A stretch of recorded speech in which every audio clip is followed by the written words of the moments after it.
और शायद जहरीला भी। यहाँ हरियापुर में ये 4 मर्डर और 2 गैंग रेप में संदिग्ध है। अगर ये दिनेश उपाध्याय दिल्ली में कहीं भी है, इसके बिल से फूंक कर इसको आपके हवाले कर देंगे। आपने सामने से हमें नहीं बताया पंचम जी। हमने खुद पता किया कि आपके और आपके बड़े भाई सोहन के बीच कुछ मसला था।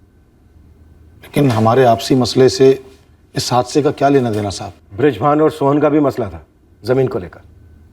अब तक कुटाई चल रही है उनकी। साहब, हम सगे भाई हैं और वो बच्चियां हमारी बच्चियों जैसी थीं। अगर वो बच्चियां सच में आपके लिए आपकी बच्चियों जैसी थी और इस घिनौने कांड में आप शामिल नहीं हैं, तो गुनहगारों को पकड़वाने में हमारी मदद करते, हमें गुमराह नहीं करते। हमने गुमराह नहीं किया साहब। आपको पहले से मालूम था कि सोहन के घर में लाशें बिखरी पड़ी हैं, लेकिन ऐसे पेश आए जैसे चौंक गए। नहीं साहब, ऐसा नहीं था बिल्कुल भी। आपको यह भी मालूम था कि सोहन के घर के बाहर पेट्रोल की कैन क्यों, लेकिन जब हमने आपसे पूछा तो आपने कहा कि आपको नहीं मालूम। हाँ, वो हमने झूठ कहा था साहब। क्यों? वो अलग बात है कि हमारे और भैया के बीच संबंध खट्टे पड़ गए थे, लेकिन पूरे गांव में उनकी बहुत इज्जत थी और हम नहीं चाहते थे कि उनका ढिंढोरा पिटे कि वो पेट्रोल का अवैध धंधा चलाते हैं। इसलिए रोने धोने का नाटक किया हमारे सामने। ऐसे भाई के लिए शोक मनाया जिससे पिछले 2 साल से बातचीत बंद थी। हाँ मैडम, मैंने कई बार बात की थी पिंकी से। क्या बात की थी अरविंद? इस दिनेश उपाध्याय के चक्कर में कहीं किसी दिन तुझे जेल वेल ना हो जाए। ये दिनेश फ्रॉड के पैसों में से पिंकी को भी हिस्सा देता था? वो सब मुझे नहीं पता मैडम, मैं तो बस एक दोस्त के नाते उसे समझाता था। गांव के कई सारे लोगों के पैसे डूबे हैं मैडम इस फ्रॉड स्कीम के चक्कर में। मुझे लगता है पिंकी को पैसे मिले जरूर होंगे दिनेश से। जी, पिंकी का पासबुक तो घर ही पर पड़ा होगा। मैं कांस्टेबल भेज रहा हूँ, तुरंत पिंकी के सारे बैंक डिटेल्स और कागजात उसे हैंडओवर कर दो। जी। ये दिनेश उपाध्याय कोई एमआर के लोकहित बम्पर योजना चलाता था, जरा पता करो क्या चीज़ है ये। सर जी, 1 दिन का टाइम दीजिए। अगर हरियापुर के लोगों का पैसा डूबा है तो आधे दिन में पूरा चिट्ठा खुलेगा। लेकिन साहब जी, एक बात समझ में नहीं आई। अगर दिनेश उपाध्याय कई लोगों की मेहनत का पैसा लेकर गुल हुआ तो उन लोगों ने पुलिस में शिकायत क्यों नहीं की? कोई कुछ बोला क्यों नहीं? इस कांड में काफ़ी कुछ ऐसा है जिसके बारे में कोई कुछ नहीं बोल रहा। हमारे अपने भैया के साथ बातचीत बंद थी, ये बात हमने आपको नहीं बताई, तो आप ये कहेंगे कि हमने अपने भैया, अपनी भाभी और भतीजियों का कत्ल कर दिया, और कत्ल करने से पहले अपनी भतीजियों के साथ। पिंकी और रंजना के साथ जो हुआ वो शायद आपका इरादा नहीं होगा, पर जिन लोगों से आपने करवाया उनकी नीयत की गारंटी लेकर तो आप बैठे नहीं थे। हमने कोई सुपारी उपारी नहीं दी साहब। हाँ, हम भैया से नाराज जरूर थे, क्योंकि उन्होंने हमारे साथ भाई जैसा नहीं बल्कि दुश्मन की तरह व्यवहार किया था। ये क्या किया ननकू? मकान बेच दिया? अरे हमारी बात चल रही थी ना भाई। आप और सोहन भैया किसी नतीजे पे आए ही नहीं, और मेरठ में मेरी नौकरी लग गई। 4 दिन में रिपोर्टिंग भी करना है, तो मैंने बस बेच दिया घर। किसको बेचा? सोहन भैया को। सोहन भैया? तूने ऑफर कुछ नहीं पंचम भैया। सोहन भैया तो सीधे 6 लाख नगद लेकर आ पहुंचे और थमा दिए मुझे। बोले कि अंकुश के लिए सही रहेगा ये घर, उनके घर के पास ही पड़ता है, इसके लिए मैंने हाँ कर दी। सोहन भैया, जब अपने इतना प्यार देंगे तो दुश्मनों की क्या जरूरत है? ननकू ने सब बता दिया हमको। हम तुमको पहले ही बोल दिए थे कि नंकू का घर खरीदने में हमें रुचि है, और तुम ही जिद पकड़ के बैठे थे। लेकिन वो घर तो हमने पहले देखा था ना भैया, और कमला को भी पसंद आ गया था। उसका छत और आंगन सब हमको भा गया था। हमने अपना समझकर आपको सब बता दिया, और आपने 1 लाख ज़्यादा देकर अपने नाम करा लिया। अरे धोखा दिया आपने हमें, छुरा भोंका हमारी पीठ पे। फालतू बात मत करो पंचम। हम तुमको बोल दिए थे कि अंकुश के लिए हमने वो घर पसंद किया, पर तुमको तो हमारी कदर है ही नहीं। अगर हमको तुम्हारी कदर नहीं होती ना भैया, तो 5 साल से जो पेट्रोल का अवैध धंधा चला रहे हो ना, इस बारे में चुप नहीं बैठते हम। इसी की काली कमाई से आपने एक घर खरीदा है, ये 6 लाख इसी से आए हैं। अब तक तो भाई समझ के चुप बैठे रहे, लेकिन अब आपने ही जब भाई भाई के साँठ गांठ को तोड़ दिया ना, तो हमसे उम्मीद मत रखना कुछ। हमको धमकी दे रहे हो तुम? काश आपने भी कम से कम धमकी दी होती, अपना असली रंग दिखाया होता, लेकिन आपने तो कंधे पे हाथ रख के हमारा गर्दन दबा दिया। अब देखना क्या करते हैं। और ये पेट्रोल वाली बात आपने पंचायत में उठाई, लेकिन किसने साथ नहीं दिया आपका? ऐसा कुछ नहीं था साहब, हमने तो बस गुस्से में सिर्फ धमकी दी थी भैया को। लेकिन ये धमकी काम नहीं आई, और ये बात ना आपने हमें बताई और ना ही गांव के सरपंच लखन जी ने। हमने खुद कुरेद कर निकाली। अरे साहब, ये तो पंचम अपनी भड़ास निकाल रहा था।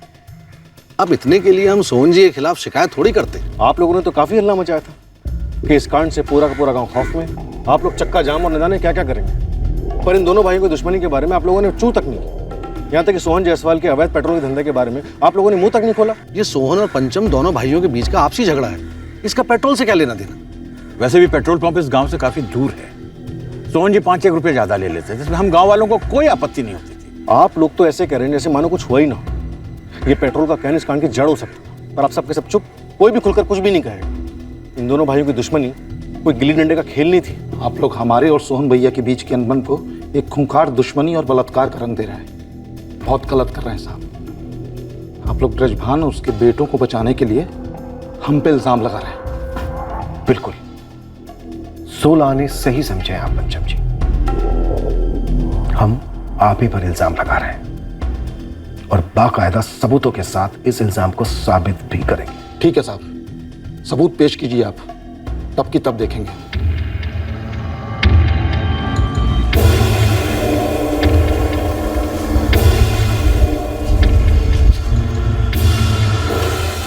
पंचम जायसवाल के फोन रिकॉर्ड से भले ही कुछ ना निकले, लेकिन इसके रिकॉर्ड्स निकलवाओ। जी सर।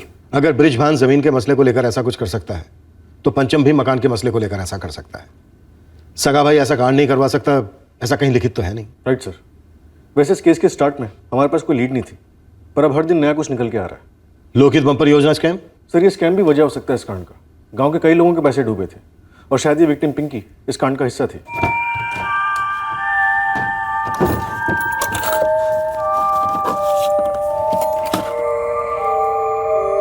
मिल गई पिंकी की पासबुक।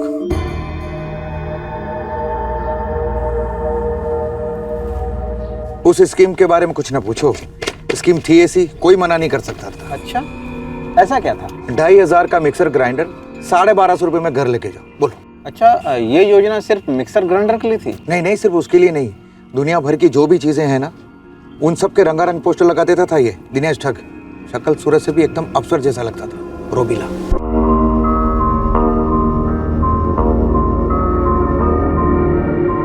किशन चाचा, ये सारी चीजें बेच रहे हैं हम और ये रेट्स यहीं के लिखे गए हैं।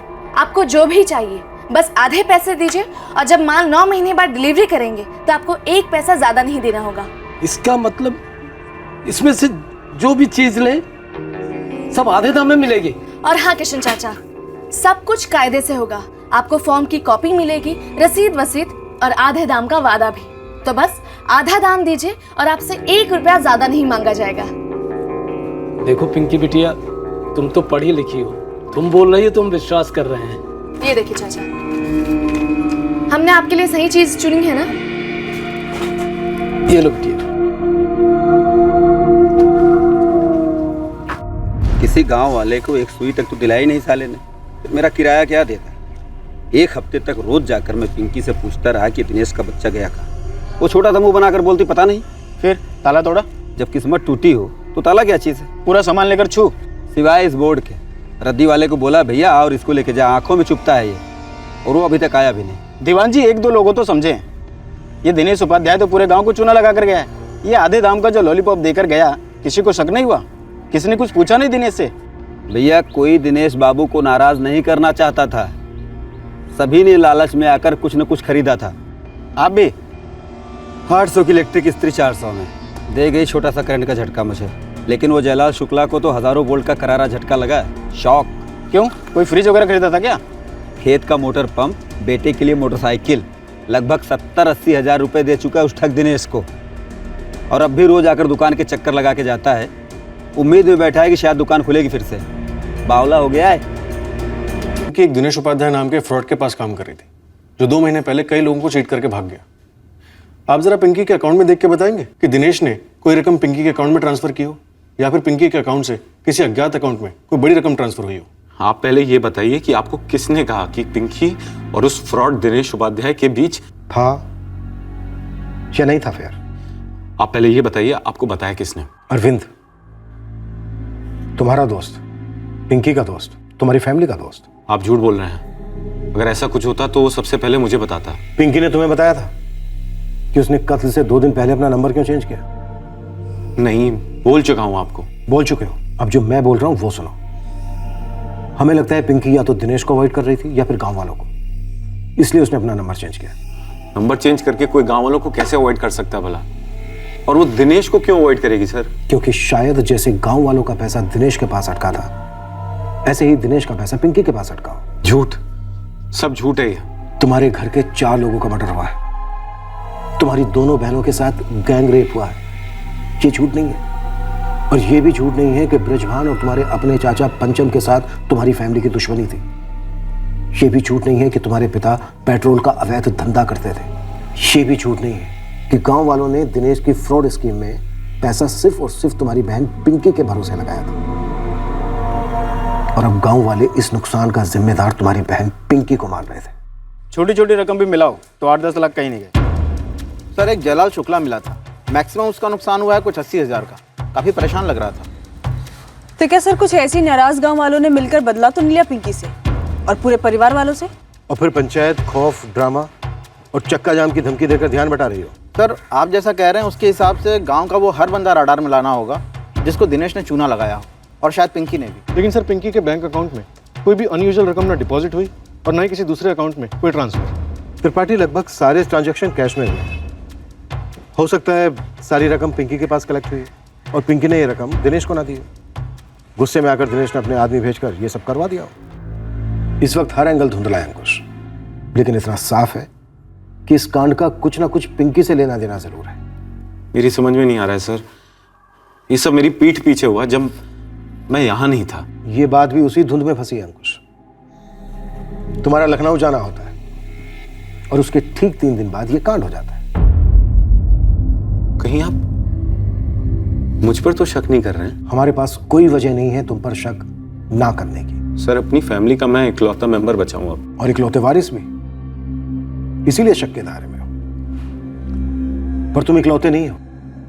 हमारी उंगलियां और भी कई जगह उठ रही, इशारा भी कर रही, पर किसी एक जगह पे टिक नहीं रही। इसलिए तुम सबको चेतावनी है हमारी कि हमसे कुछ भी छुपाने की बेवकूफी मत करना, क्योंकि हम धुंध के हटने का इंतजार नहीं करते, बल्कि खुद धुंध हटाकर मुजरिम को रोशनी में ले आते हैं।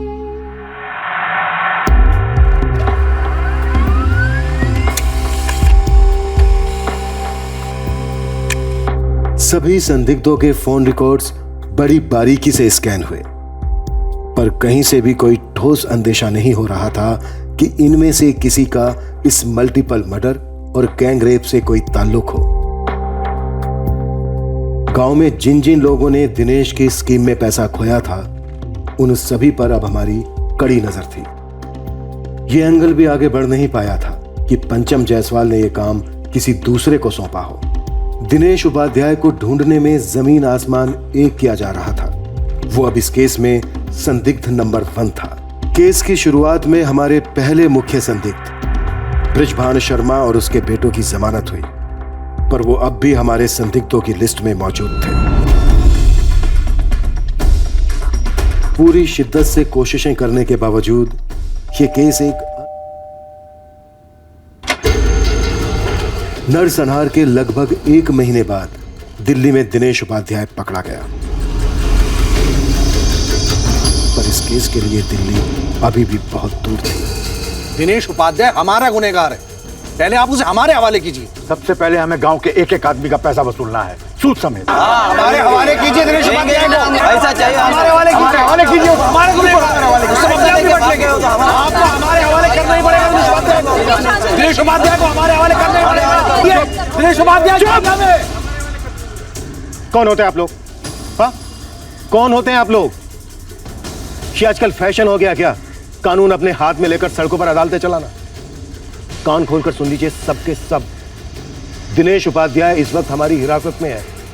आप लोगों के साथ हुआ पैसों का फ्रॉड, जायसवाल परिवार की हत्या और भी कई केसेस होंगे। इन सब केसेस में दिनेश उपाध्याय से पूछताछ की जाएगी। तो क्या उससे हमारे लूटे गए पैसे वापस मिल जाएंगे?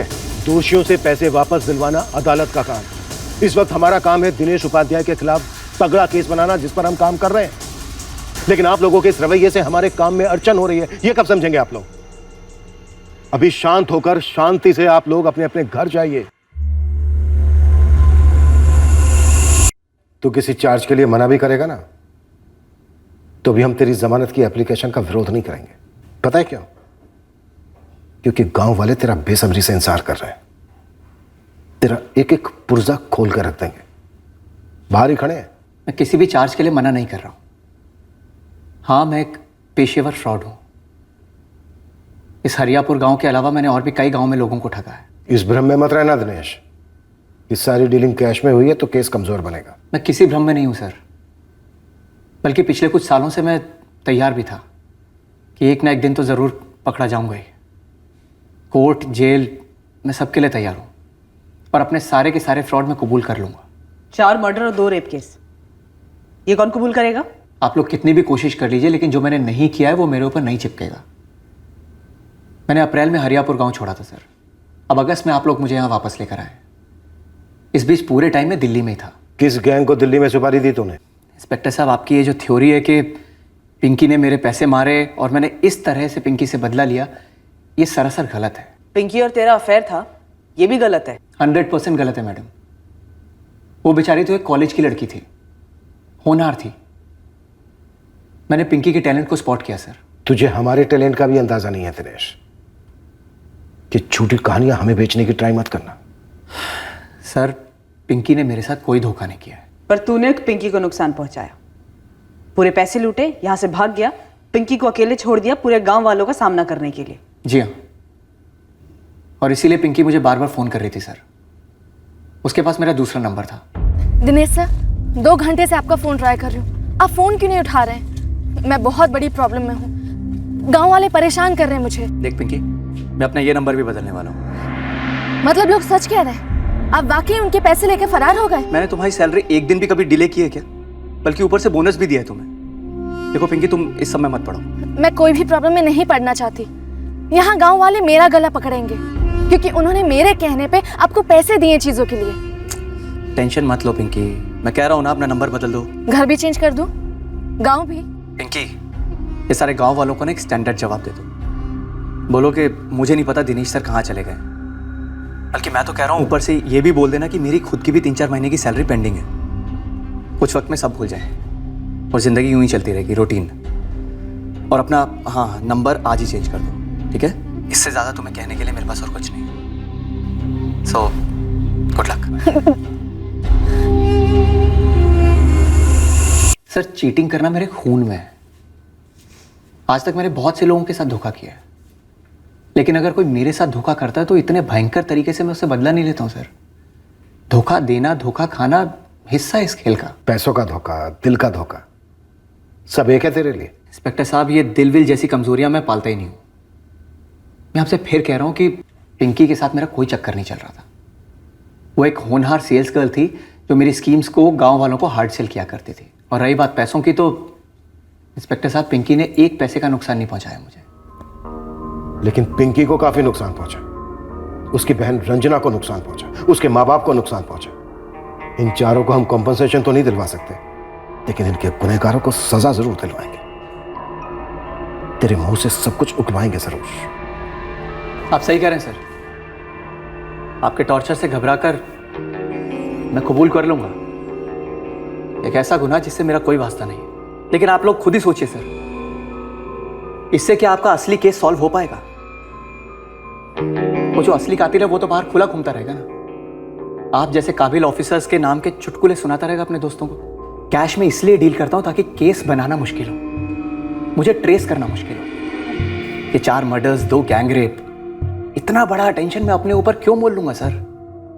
Common sense. सर, ये दिनेश बड़ी स्टैंडर्ड बातें कर तो रहा है, पर उस पर भरोसा नहीं किया जा सकता। लेकिन सर, ये बंदा रेप और मर्डर करने वाला लगता भी नहीं है। क्या ब्रजभान और उसके दोनों बेटे ऐसे लगते हैं? क्या सोहन जायसवाल का भाई पंचम जायसवाल ऐसा लगता है? क्या सारे गांव वाले ऐसे लगते हैं जिन्हें दिनेश ने ठगा था और उन्होंने दिनेश का गुस्सा पिंकी और उसके परिवार पर निकाला हो? क्या अंकुश ऐसा लगता है कि उसने अपनी पूरी फैमिली का सफाया कर दिया? सर, अंकुश जायसवाल का कोई पारिवारिक मसला सामने नहीं आया। हमारे बाकी संदिग्धों के मसले तो सामने आए हैं, लेकिन कोई सुराग नहीं। सर, सबकी स्टैंडर्ड लाइन है कि ये काम हमने नहीं किया और ऐसा घिनौना काम हम कर ही नहीं सकते। पर सब कुछ ना कुछ छुपाते आए। अब सवाल यह है कि जायसवाल फैमिली के किसी सदस्य से रंजिश वाले ने भी ये नहीं किया है, तो फिर कौन? हमारा पहला डकैती वाला एंगल भी कहीं फिट नहीं बैठ रहा है। तो सवाल सोहन और गायत्री जायसवाल को उन्हीं के बेडरूम में उन्हीं के बिस्तर पर मार डाला गया। शायद नींद में उनके ऊपर अटैक किया गया। उसके बाद इन दोनों लड़कियों पिंकी और रंजना के साथ गैंगरेप किया गया होगा और उसके बाद मर्डर। सर पिंकी और रंजना इन दोनों में से किसी एक ने दरवाजा खोला होगा। पूरे चांसेस हैं कि गुनहगारों में से कोई एक जान पहचान का था। सर वो पेट्रोल का कैन, मैं बार बार उस पर आके अटक जाता हूँ। अंकुश और गांव के कई लोगों ने बोला है कि गांव में अगर एकाएक किसी को पेट्रोल की जरूरत पड़े तो सोहन जायसवाल के पास से मिल जाता था। पर सर अंकुश ने यह भी बोला था कि अगर किसी को पेट्रोल की जरूरत होती थी तो वो फोन करके बोल देते थे। पेट्रोल की डिलीवरी हमेशा दुकान से होती थी, घर से नहीं, ऐसा क्लियरली कहा है अंकुश ने। सर हो सकता है किसी एक्सेप्शनल केस में पेट्रोल का ऑर्डर दुकान के बंद होने के बाद घर से पिकअप होने वाला, या शायद इस केस में होने वाला। तो फिर हमारे संदिग्धों में से ये एक्सेप्शनल केस कौन हो सकता है जिसे पेट्रोल चाहिए था? सर पंचम की पिछले 2 साल से सोहन जायसवाल से कोई बात नहीं हुई। मैंने कॉल रिकॉर्ड चेक किए, सब क्लियर है। सर शायद पंचम उस रात पर्सनली आया हो अपने भाई से बात करने और सुलह करने के बहाने उसने बात पेट्रोल को लेकर शुरू की। केस अब हमें गोल गोल चक्कर कटवा रहा था। कोई क्लियर मोटिव नजर आने के बजाय मौजूदा सारे मोटिव्स और धुंधले नजर आने लगे थे। हम सारे संदिग्धों से बार बार वही सवाल करने लगे थे। उम्मीद यही थी कि इनमें से कम कोई एक अपने बयान से कुछ अलग कहे और हम उसके झूठ को पकड़ लें ताकि इस केस का सच सामने आए। क्राइम सीन के पास के डंप डेटा से भी हमें किसी की सस्पिशियस प्रेजेंस का अंदेशा नहीं मिला जो उस रात वहां मौजूद हो सकता था। नाकामयाबी के भंवर में हम मानो हर बहते तिनके से लटक रहे थे, पर एक ऐसा तिनका आखिरकार हाथ लगा जो हमारे केस को किनारे ले आने वाला था।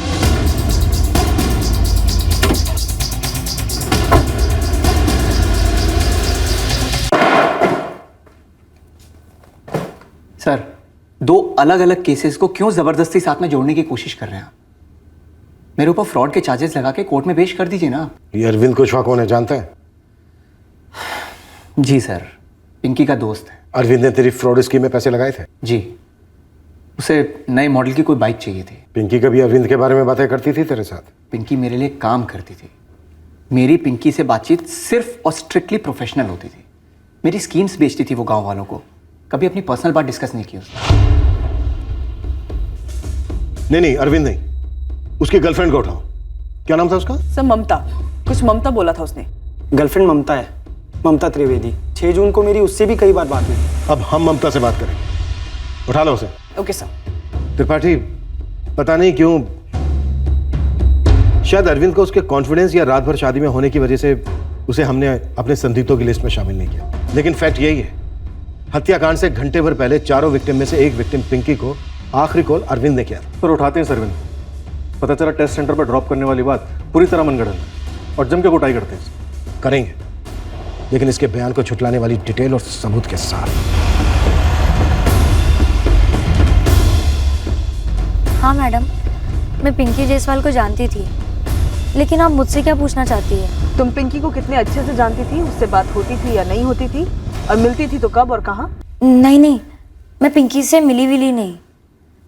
ना ही हम एक कॉलेज के थे और ना ही गांव के। पर ममता, तुमने पिंकी के बारे में शायद सुना होगा अपने बॉयफ्रेंड अरविंद से।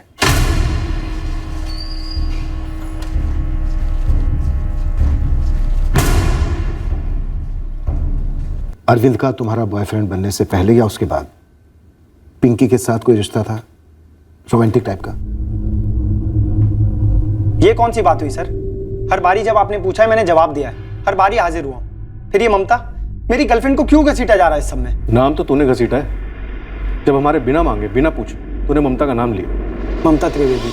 यहाँ तक कि उसका नंबर तक ऑफर किया। आप कहें तो मैं नंबर दूं सर? और अब जब हम ममता से 2-4 सवाल कर रहे हैं तो तुझे तकलीफ हो रही है? कहीं इस बात की तकलीफ तो नहीं कि हमने तुझे ममता को सिखाकर भेजने के लिए मौका नहीं दिया, जैसे कि तूने गुड्डू को सिखाकर भेजा था हमारे इन्फॉर्मर के पास? क्या सिखाया मैंने सर? दरअसल हिले हुए तो ना मुझे आप लोग लग रहे हैं, जो इतना भयंकर कांड हो जाने के बाद आप अब तक मुजरिमों को नहीं पकड़ पाए, बस यूं बकरे ढूंढे जा रहे हैं। पिंकी के बारे में जो भी जानती हूँ वो सारी बातें मुझे अरविंद ने ही बताई है। मतलब ममता, अरविंद पिंकी के बारे में तुमसे काफी बातें करता था? क्या बातें करता था अरविंद पिंकी के बारे में? यही कि वो दोनों बहुत अच्छे दोस्त हैं। पिंकी का बड़ा भाई अंकुश और अरविंद भी अच्छे दोस्त हैं। काफी बातें होती थी पिंकी के बारे में, राइट? हाँ, होती तो थी। कभी तुम्हें ये लगा कि पिंकी हमेशा तुम दोनों के बीच में होती है? लगा था। मैंने अरविंद को पूछा भी उसकी फीलिंग्स के बारे में। ममता, फीलिंग्स थी? मुझे नहीं पता, पर जब भी पिंकी के बारे में बहुत ज़्यादा बात होती थी तो मैं इरिटेट हो जाती थी। कभी तुम्हें ऐसा लगता था कि पिंकी और अरविंद के बीच में कुछ ना कुछ जरूर है? लगा तो था, और अरविंद को मैंने पूछा भी, पर उसने कहा कि सिर्फ मैं ही उसकी गर्लफ्रेंड हूँ। लेकिन कई बार दिन में पिंकी की ही बात होती थी कि पिंकी ने ये किया, पिंकी ने वो बोला। कई बार तो पिंकी उसे ठीक से बात नहीं करती थी तो वो बहुत गुस्सा हो जाता था। मतलब ममता, ये कहना गलत नहीं होगा कि अरविंद होता तो तुम्हारे साथ था, पर वो था पिंकी के साथ। हाँ, ऐसा कहना गलत नहीं होगा। अच्छा ममता, तुम्हें क्या लगता है जब अरविंद पिंकी से मिलता होगा तो वहां पर वो तुम्हारी बातें करता होगा? मुझे नहीं पता, पर कुछ टाइम से पिंकी और अरविंद के बीच में अनबन चल रही थी। किस बात को लेकर?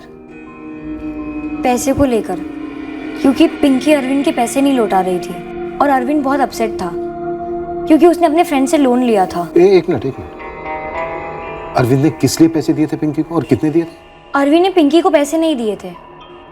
हाँ मतलब दिए थे, वो जो फ्रॉड बम्पर स्कीम जहाँ पिंकी काम करती थी वो उसको हाफ प्राइस में बाइक दिलाने वाली थी, पर अरविंद को जब पता चला कि वो फ्रॉड है तो पिंकी ने पैसे देने से मना कर दिया। सर, आप कानून के रखवाले हैं सर। सर, आप ऐसे गैर कानूनी काम कैसे कर सकते हैं? सर, ये गलत है सर, आप मुझसे मेरा हक नहीं छीन सकते। सर, आप मुझे बताएंगे कि किस चार्ज में आपने मेरे बेटे को अंदर किया है? फिलहाल आपके बेटे से पूछताछ की जा रही है। मेरा बेटा अरविंद जायसवाल परिवार के करीबी था और आप उस पर शक कर रहे हैं? जी। अंकुश उसको फंसा रहा है, झूठी उंगली उठा रहा है उस पर। देखिए, सिर्फ ने भी, आखिर वो दुल्हन का भाई था। और मेरा बेटा अरविंद वो भी दुल्हन के भाई जैसा ही है, दिलीप का खास दोस्त, जैसे वो गुड्डू। भगवान जाने आप लोग क्या खिचड़ी पका रहे हैं। एक तो इतना भयंकर कांड हो गया और आप लोग उसे जोड़ रहे हैं मेरी बेटी की शादी के साथ। और ऊपर से सुना है आप लोग दिलीप और गुड्डू के पीछे आदमी भी लगा दिए। और मेरे बेटे अरविंद को तो क्रिमिनल की तरह बंद कर रखा है। कुशवाहा जी, भरत जी, मैं इस बात से वाकिफ हूं कि शादियों में लोग कपड़े बदलते हैं। मैं इस बात से भी वाकिफ हूं कि लोग रंग भी बदलते हैं और कभी कभी रंग को छुपाने के लिए भी कपड़े बदले जाते हैं, खास करके खून का रंग। ठीक है, साफ साफ कहिए आप चाहते क्या हैं? कपड़े, तीनों लड़कों के दोनों जोड़ी कपड़े पूरे के पूरे जल्द से जल्द। ये कोई दरख्वास्त नहीं है। अजीब है ये पुलिस वाले भी। मेरा गुड्डू तो अंकुश का भी खास दोस्त रहा सालों से। अरे कपिल जी, ये पुलिस वाले बौखला गए हैं। केस आगे नहीं बढ़ रहा ना, तुम्हारे बच्चों को निशाना बना रहे हैं। कुशवाहा जी, चुप क्यों हैं आप? मेरी समझ में ये नहीं आ रहा कि जो कपड़े पहनकर इन तीनों ने बारात का स्वागत किया था वो कपड़े हमें घर पर मिले क्यों नहीं?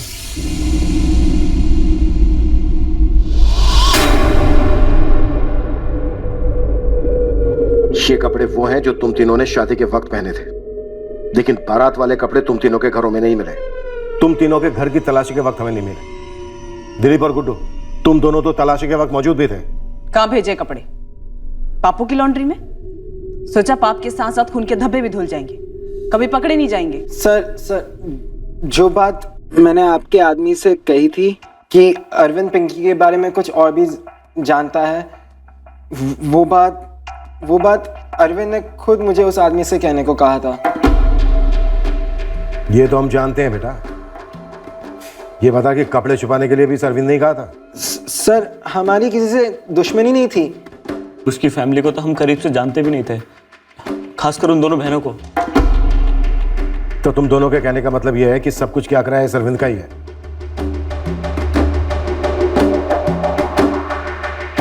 हाँ सर, ये किसी की चाल है सर। सर, मुझे फंसाया जा रहा है सर। अब इन दोनों को ही मेरे खिलाफ भड़का दिया गया है।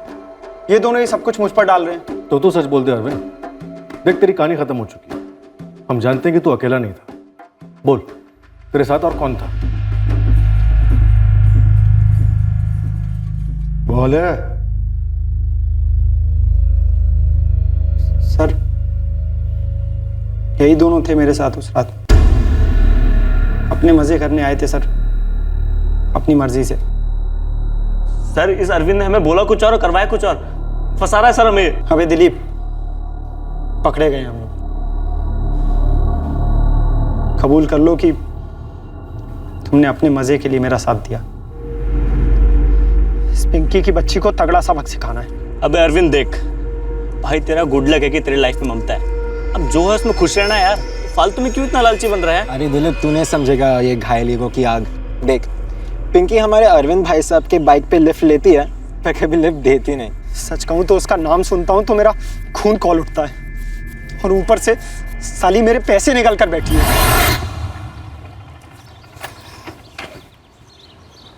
अरविंद, मैंने तुम्हें पहले भी अच्छे से कहा है, अब साफ साफ कह रही, मुझे तुम्हारे किसी भी बातों के लिए कोई टाइम नहीं है। पिंकी तुम हमेशा इतना तीखा क्यों बोलती हो मुझसे? क्योंकि तुम एक्स्ट्रा स्वीट बोलते हो, बनते हो। देखो अरविंद, मैं ईमानदारी से कह रही हूँ, नो, मुझे तुम्हें या किसी भी लड़के में कोई इंटरेस्ट नहीं। फिलहाल तो मेरा इंटरेस्ट पढ़ाई में है, अपने काम पर है, पर तुम समझते ही नहीं हो। गोल गोल जलेबी की तरह लगे रहते हो, छासनी की तरह चिपके रहते हो। बाइक पर तो खूब चिपकती हो मुझसे। मैं क्या जबरदस्ती तुम्हारे बाइक पर बैठती हूँ? वो तो तुम अंकुश भैया के दोस्त हो, मम्मी पापा के सामने स्वीट बॉय बनते हो, और मैंने भी तुम्हें हमेशा दोस्त की तरह समझा है, तुम्हें भाई टाइप। लेकिन तू प्रपोज करके अपना मुंह और मेरे कान खट्टे क्यों करते रहते हो? तो जब देखो तब तो मेरी इंसल्ट करती रहती हो, और ऊपर से मेरे 20,000 खाकर बैठी हो उस बम्पर योजना की आड़ में। दिमाग मत खराब कर अरविंद। क्या तू भूखा मर रहा है उन पैसों के बगैर? क्या मैंने तेरे जेब में हाथ डालकर पैसे निकाले थे? लेकिन तू काम तो करती थी ना उस ऑफिस में, जानती थी ना तू कि वो कुत्ता दिनेश उपाध्याय फ्रॉड है। अरे कम से कम मुझे तो बता सकती थी ना। मैं तेरे प्रपोज करने पे तुझे डांट देती हूँ तो तू पैसों की रट लगाना शुरू कर देता है। देख, मैंने तुझे कई बार कहा है कि दिनेश उपाध्याय फ्रॉड था, ये बात मुझे भी नहीं पता था। उसने तेरे साथ साथ कई लोगों को चुना लगा गया है, उसने मुझे भी धोखा दिया है। और हाँ, टेस्ट के बाद मुझे लेने मत आना, और आज के बाद से मैं तेरे बाइक पर कभी नहीं बैठूंगी। बाइक पर तो तू बैठेगी मेरी, आऊंगा मैं तुझे लेने टेस्ट के बाद। जब मैं वहां पहुंचा तो ऑटो लेकर निकल गई। इतना गुरूर साली का हमेशा के लिए तोड़ना है मुझे। यार ये सब करके क्या मिलेगा?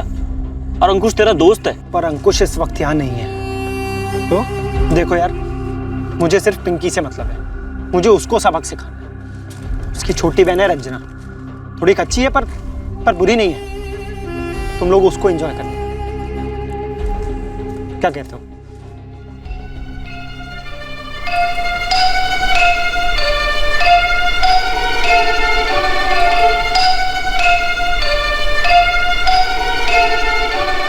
पापा सो गए हैं, अब पेट्रोल कल सुबह ही मिलेगा।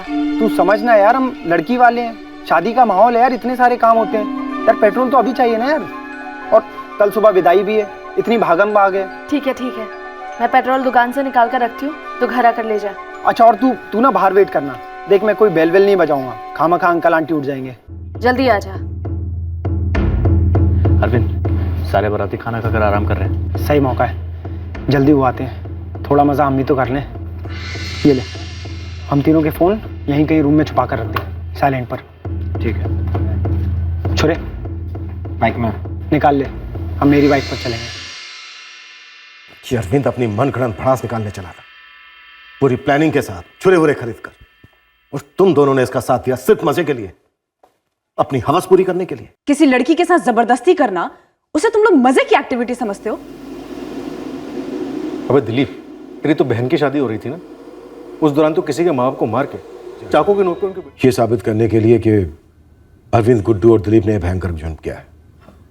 साहब, गलती हो गई उनसे। मर्डर और गैंग रेप किए हैं आपके बेटे और उसके दोस्तों ने, ये गलती नहीं, गुनाह है। मानते हैं सर जी, पर जरूर इस अरविंद ने मेरे बेटे को उकसाया होगा।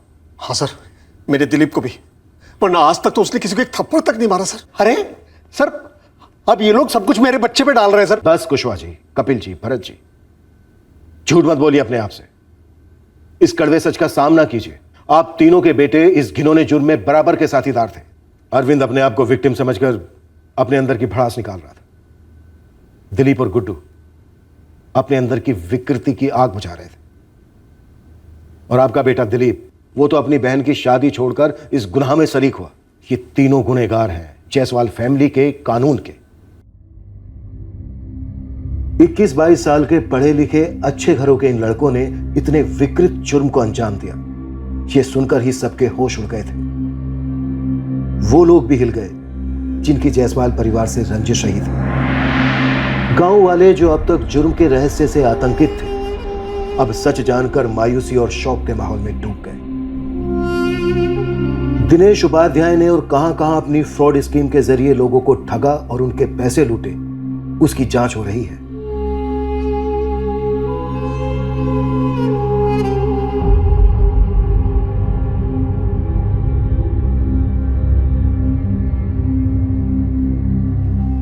जब एक परिवार के सफाई के केस की छानबीन होती है तो छोटी से छोटी रंजिश से लेकर पीढ़ियों की जानी दुश्मनी तक सब कुछ शक के दायरे में आता है और उसकी छानबीन होती है। पर इस केस में एक ऐसी अनबन थी अरविंद के साथ जिसके बारे में सिर्फ और सिर्फ पिंकी को पता था, पर उसे यह नहीं पता था कि रंजिश की एक छोटी सी चिंगारी कितना बड़ा विस्फोट करने वाली है उस पर और उसके परिवार पर। हमारी अपील है हर महिला से, हर लड़की से, हरेसमेंट का कोई लेवल या डिग्री नहीं होती।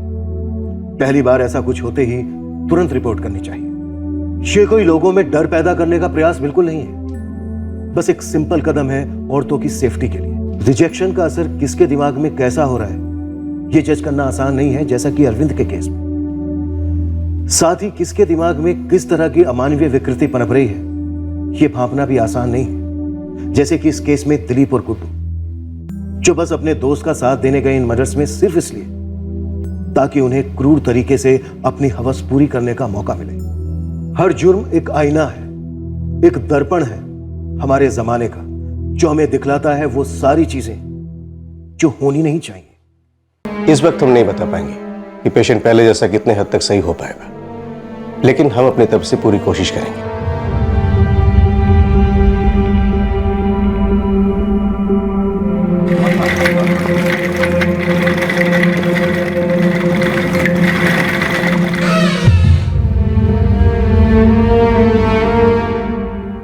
मीनाक्षी, कुछ तो बोल। बेटा, हम सब आशुतोष और तुम्हारे साथ खड़े हुए हैं हमेशा की तरह, पर हमें पता तो चले हुआ क्या था। जब पुलिस वाले मुझे बार बार पूछते हैं क्या हुआ था, तब वो सब दोहराने में मुझे बड़ी घिन आती है अपने आप से। आप लोग तो मेरे अपने हैं ना, कम से कम आप लोग मुझे इस दर्द से बख्श सकते हैं।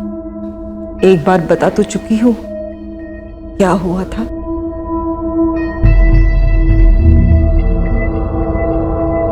मैंने कुछ एफडीज तोड़वाए हैं दीदी। आपके ससुर जी ने कुछ सेविंग्स निकाले हैं। टोटल 7 लाख डिपॉजिट हो पाया है। थैंक यू अंकिता, ये एहसान रहेगा हम पर। तुम भी एक एहसान कर सकती हो हम सब पर। सच बोल सकती हो दीदी। दुख होता है अंकिता, पुलिस वालों की तरह तुम सब भी मुझ पर शक करते हो। केस जा ही कुछ ऐसा रहा है दीदी।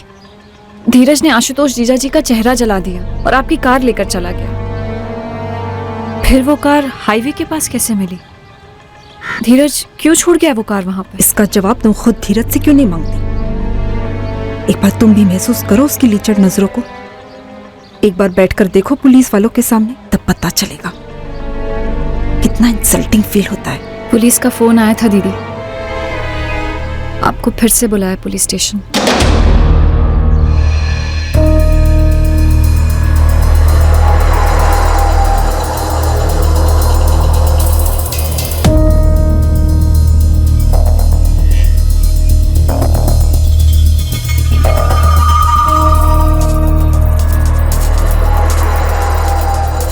मेल बॉडी है। बाहरी डिटेल्स धीरज रायकर से मिलते जुलते हैं, लेकिन सिवाय डीएनए टेस्टिंग के कंफर्म्ड आइडेंटिफिकेशन इम्पॉसिबल है। हद से ज्यादा जल चुकी है बॉडी। हम धीरज के मदर को बुलाएंगे डीएनए सैंपल्स के लिए।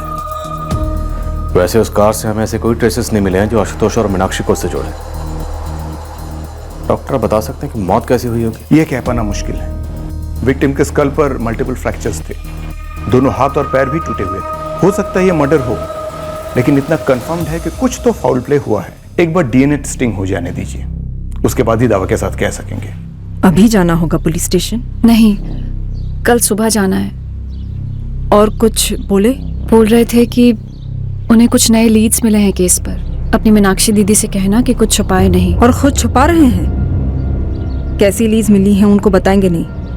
मुझे भी लगता है कि आप कुछ छुपा रहे हो। मुझे लगता है तुमने पहले से ही ठान लिया है, मुझ पर शक करना ही करना है, चाहे सच जो भी हो। ऐसा कुछ नहीं है। मेरी तरफ से भी ऐसा कुछ नहीं है। मैं कुछ नहीं छुपा रही हूँ।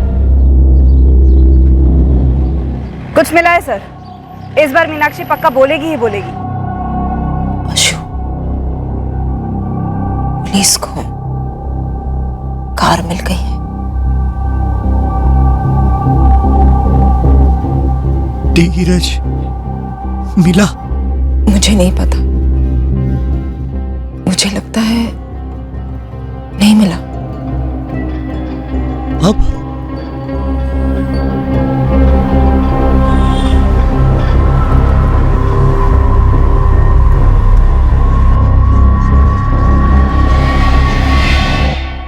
ये लाश किसकी है? मीनाक्षी जी जानती है?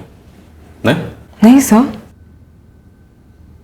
मुझे बस यही पता है कि ये कार हमारी है। कार का पेट्रोल खत्म हो गया था, जंगल से होती हुई हाईवे पर रुकी, पीछे जंगल में लाश मिली थी पेट्रोल से जली हुई, ठीक उसी तरह जिस तरह तुम्हारे पति आशुतोष का चेहरा जलाया गया था पेट्रोल से। मैं किसी लाश वाश के बारे में नहीं जानती, और मैं आप लोगों को पहले भी बता चुकी हूँ कि कैसे धीरज हमारी गाड़ी ले गया था। आप उसी से क्यों नहीं पूछती कि हमारी कार हाईवे पे कैसे मिली? धीरज की माँ आई हुई है, काफी परेशान है वो कि डीएनए टेस्ट क्यों करवा रहे? डीएनए सैंपल लेना है मेरा? क्यों? गीता जी, हमें एक लाश मिली है, इनफैक्ट बुरी तरह से जली हुई लाश। हम यकीन से तो नहीं कह सकते, पर शायद वो लाश आपके बेटे धीरज की हो सकती है। धीरज तो शादी में गया है। 4 या 5 दिन लगेगा माँ, मैं फोन करूंगा। अरे लेकिन कहाँ जा रहा है, किसकी शादी है, कुछ तो बता। अरे एक दोस्त की शादी है यहीं पास में, पहुंचते फोन करूंगा। संभल के जाना। कहाँ पहुंचने वाला है, किसकी शादी है, धीरज ने कुछ नहीं बताया, ना फोन ना मैसेज। और आप कह रहे हैं कोई लाश मिली? गीता जी, धीरज किसी की भी शादी में नहीं गया था, वो किसी और ही काम से निकला था। तो आप इतने दावे के साथ कैसे कह रहे हैं कि मेरा डीएनए वो लाश के साथ मिला ना? खुद की बातों पे गौर कीजिए ना। पहले आप कह रहे थे कि मेरे बेटे ने किसी का चेहरा जला दिया, आप कह रहे हैं मेरे बेटे की लाश मिली जली हुई। मैंने अभी कहा ना आपसे कि अभी हम श्योर नहीं है, हमें शक है। पर हमें पूरा यकीन है कि तुमने और आशुतोष ने मिलकर धीरज को मार डाला। ये झूठ है सर, जो हुआ मैं आपको बता चुकी हूँ और वही सच है। तुम्हारा बयान नंबर 2, जिसे तुम सत्य वचन कह रही हो, उसके मुताबिक 14 दिसंबर की सुबह धीरज तुम्हारे घर पर आया और तुम्हारी कार लेकर चला गया। ये सच है। ये झूठ है, क्योंकि गाड़ी धीरज नहीं कोई और चला रहा, और वो कोई और तुम हो। ये झूठ है सर। मीनाक्षी दीदी, सारी दुनिया झूठी और आप सच्ची, प्लीज बता दो क्या हुआ था उस दिन। ये लोग कुछ भी मनगढ़ंत कहानी बना रहे हैं और तू विश्वास कर रही है इन पर। तू भी मिल गई इनके साथ। तुझे पता है ना तेरी जीजू की क्या हालत है। हो गई एक्टिंग। हमारे पास ऐसे सबूत हैं जो तुम्हारी पोल खोल देंगे। जली हुई लाश, जला हुआ सूटकेस, और तुम्हारी कार से कोई सुराग नहीं मिला, लेकिन हाईवे पर तुम्हारी कार एक टोल नाके से गुजरी जो बंद था, लेकिन उसका सीसीटीवी चल रहा था। ये देखो।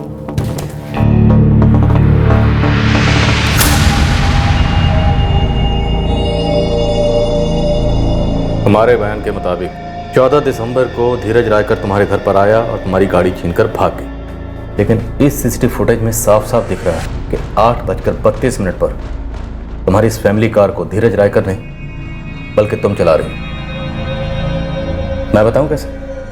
क्योंकि तुम और तुम्हारा पति आशुतोष विक्टिम नहीं बल्कि इस साजिश के मास्टरमाइंड हो।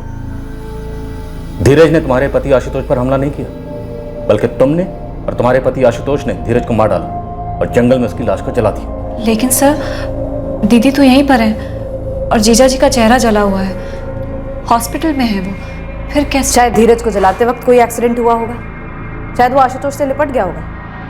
क्यों मीनाक्षी, क्या हुआ? कैसे तुम्हारे पति आशुतोष का चेहरा जला और कैसे तुमने धीरज को मारा और जंगलों में ले जाकर जला दिया?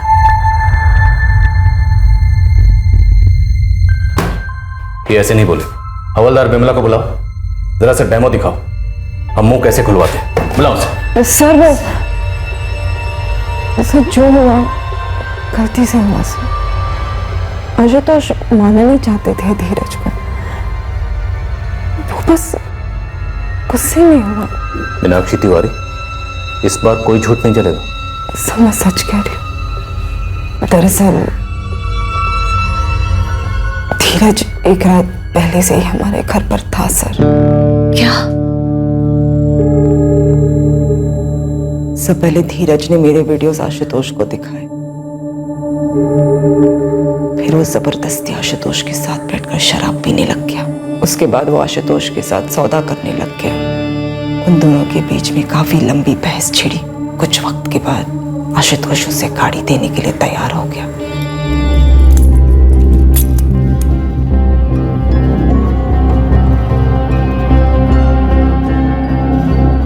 चलो दिखाओ गाड़ी।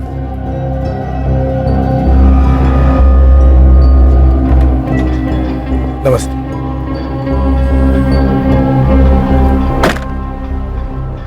यार मीनाक्षी, तुम्हारी गाड़ी तो बिल्कुल तुम्हारी तरह है, सेक्सी। चलो तुम्हारे पतिदेव को बाय बाय बोलता हूँ और याद दिला देता हूँ कि गाड़ी के पेपर ठीक से मेरे नाम पे ट्रांसफर करवाए। उसने मेरा इस्तेमाल किया था, सारा पेट्रोल निकाल लिया था।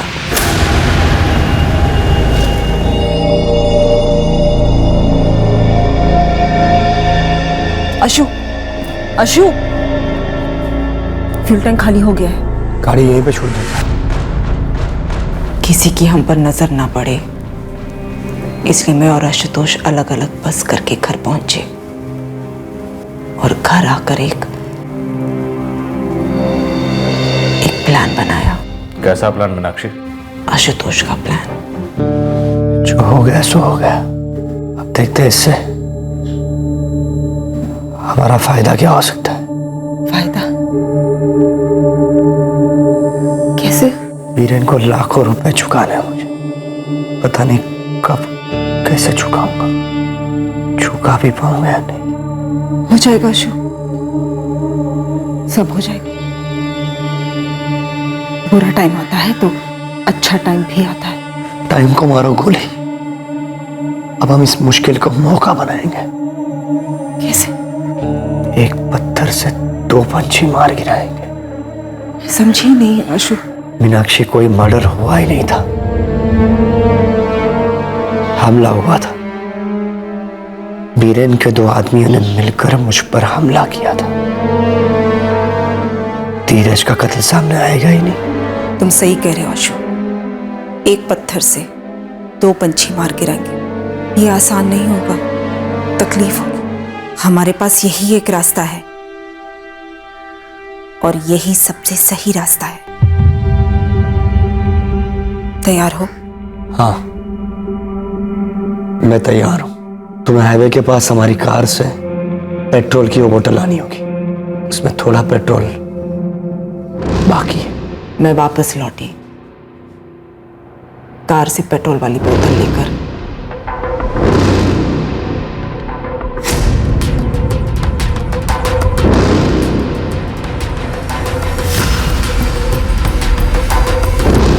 3 कप चाय बनाना, सब कुछ सही सही लगना चाहिए। मैं बहुत डरी हुई थी, कुछ समझ में नहीं आ रहा था सही क्या है गलत क्या है। आशुतोष जो सहने वाला था, अपने चेहरे के साथ जो करने वाला था, उसका सामना करने की मुझ में हिम्मत ही नहीं थी। फिर वो चिल्लाया।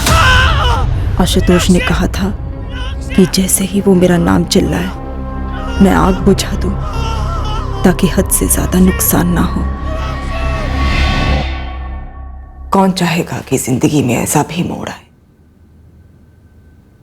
लेकिन हमें इस मोड़ की तरफ ढकेला धीरज की विकृति ने, आशुतोष के कर्ज ने। आशुतोष ने खुद की जान को खतरे में डाला, खुद को इतनी तकलीफ दी कि उसके लेंदा तकलीफ में आ जाए और उसे दुनिया की हमदर्दी मिले। हमारी माली हालत बहुत खराब है सर। तो तुम लोगों ने ये साजिश रची। प्लान ए, हमला मनी लेंडर बीरेन सिंह ने करवाया, और जब वो प्लान वर्क नहीं किया तो प्लान बी, सारा जिम्मा धीरज पर डाल दो। आशुतोष ने कोई प्लान भी नहीं बनाया था मैडम, सिर्फ प्लान ए था। पर हम कोई पेशेवर मुजरिम तो है नहीं, हमने सोचा भी नहीं था कि कोई पड़ोसी आकर देख लेगा। प्लान बी मैंने अकेले नहीं बनाया था। आशुतोष को इसके बारे में जरा भी पता नहीं। हम तुम्हें धीरज रायकर के मर्डर के चार्जेस में गिरफ्तार करते हैं। तुम्हारे पति आशुतोष तिवारी पर भी यही चार्जेस लगेंगे। सर, आशुतोष का ऑपरेशन तो हो जाने दीजिए सर, मैं पूरी जिम्मेदारी लेती हूँ। मैंने धीरज का कत्ल किया है, आशुतोष को इसके बारे में पता भी नहीं था। सजा सिर्फ मुझे होनी चाहिए सर। मीनाक्षी तिवारी, ये कोई खेल नहीं है। यहाँ तुम्हारे पास ऑप्शन होगा कि किस तरह खेलेंगे, कौन तुम्हारी टीम में रहेगा कौन नहीं रहेगा, कौन रुकेगा कौन भागेगा। सर, मैं भाग नहीं रही हूँ, मैं सिर्फ सरेंडर कर रही हूँ सर। इसे सरेंडर कहते हैं। हमें झूठ बोल बोलकर गुमराह किया, एक इंसान की जान ले ली, उसे जला दिया, बेकसूर लोगों पर उंगली उठाई। तुम लोग सच में आग से खेलते आए हो।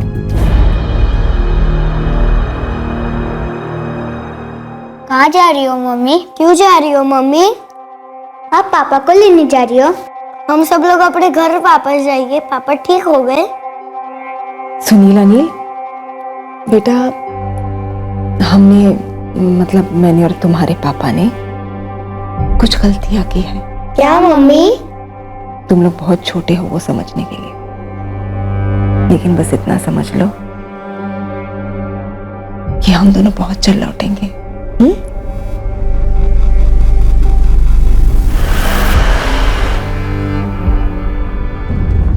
सुनिए, क्या मैं अपने पति से 2 मिनट मिल सकती हूँ?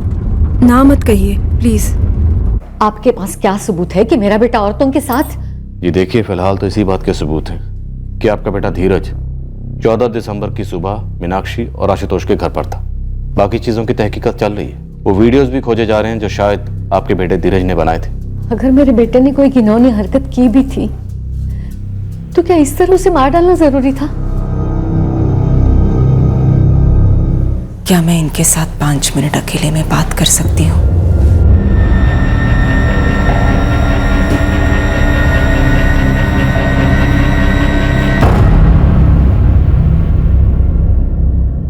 सर, इस वक्त हमारे पास इस बात का कोई सबूत नहीं है कि मीनाक्षी इस बार सच बोल रही है। डाउट क्या है? उसने धीरज को मार डाला, इसी ने आशुतोष का चेहरा जलाया, और इस पूरे कांड के पीछे सिर्फ अकेली ये मीनाक्षी है। पर सर, मीनाक्षी ये कबूल करने को तैयार है कि सारा प्लान उसी का था।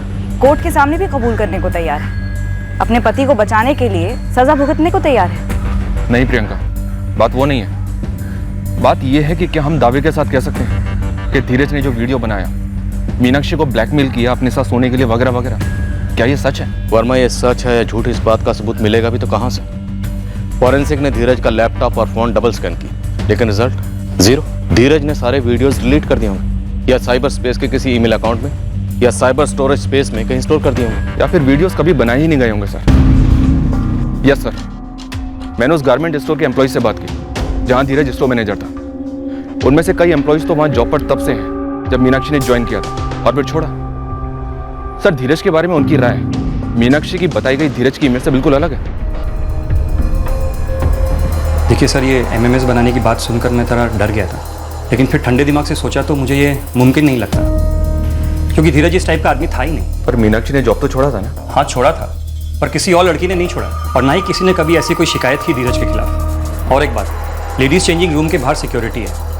हर बार जब कस्टमर रूम यूज़ करके बाहर निकलता है तो सिक्योरिटी गार्ड अंदर जाके पूरी तरह से चेकिंग करते हैं कि किसी का कुछ रह तो नहीं गया। अब उसमें धीरज अपना सेलफोन अंदर जाकर छोड़ता है, और वो भी कैमरा ऑन मोड पर। और ये बात सिक्योरिटी ने या किसी और ने कभी नहीं पकड़ी, बस मीनाक्षी तिवारी ने पकड़ ली। सर, हम सारे एम्प्लॉयज यही डिस्कस कर रहे थे कि धीरज एक बहुत डिसेंट आदमी था और एक बहुत अच्छा स्टोर मैनेजर भी। तो सर, वो ये सब कुछ करके अपनी रेपुटेशन और अपनी जॉब रिस्क में क्यों डालता? सर, मैंने उन 2-3 जगह भी बात की जहां धीरज पहले काम करता था।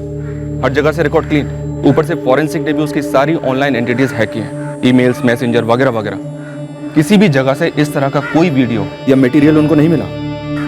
तो फिर मीनाक्षी क्या छुपा रही है? सर, ये बात तो मानी जा सकती है कि जो औरत प्लान ए प्लान बी बना सकती है वो प्लान C, D, Z तक बना सकती है। फिर उसका ये वर्जन जहां वो खुद जुर्म कबूल कर रही है, अगर ये झूठ है तो फिर सच क्या हो सकता है? अगर धीरज मीनाक्षी का MMS बनाकर उसे ब्लैकमेल नहीं कर रहा था तो फिर वो मीनाक्षी के घर क्यों गया?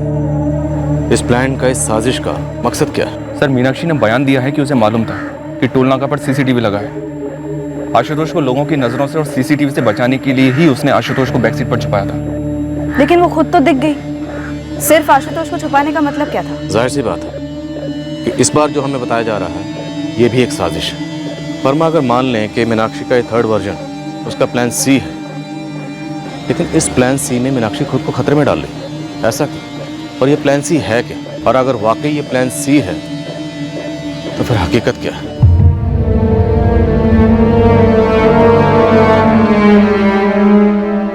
डीप टिश्यू बर्न्स में काफी इंप्रूवमेंट है। Am I right, doctor Chitnis? Right doctor, अच्छी तरह से हील हो रहा है। अब हम सर्जरी कर सकते हैं। मेरे हिसाब से 60% मैचिंग हो सकेगी, फेस के पहले फीचर्स के साथ। पोस्ट ऑपरेशन रिकवरी में कितने दिन लगेंगे? मिनिमम 6 हफ्ते। आशुतोष, तुझे पता है तुम लोगों ने इतने संगीन आरोप लगाए बीरेन पर, उसके बावजूद वो तेरे इलाज के लिए पैसे ऑफर कर रहा है, वो भी बिना सूद के। अब बोल, बिजनेस बैठ गया समझा, तू मायूस हो गया समझा, पीने लगा वो भी समझा, लेकिन ऐसा वाहियात पागलपन वाला रास्ता लेने की क्या जरूरत थी यार? मीनाक्षी भाभी को अगर वो धीरज ब्लैकमेल कर रहा था तो मुझे बताया होता ना। कानूनी दायरे में रहकर हम लोग कोई ऐसा रास्ता निकालते कि सांप भी मर जाता और लाठी भी ना टूटती।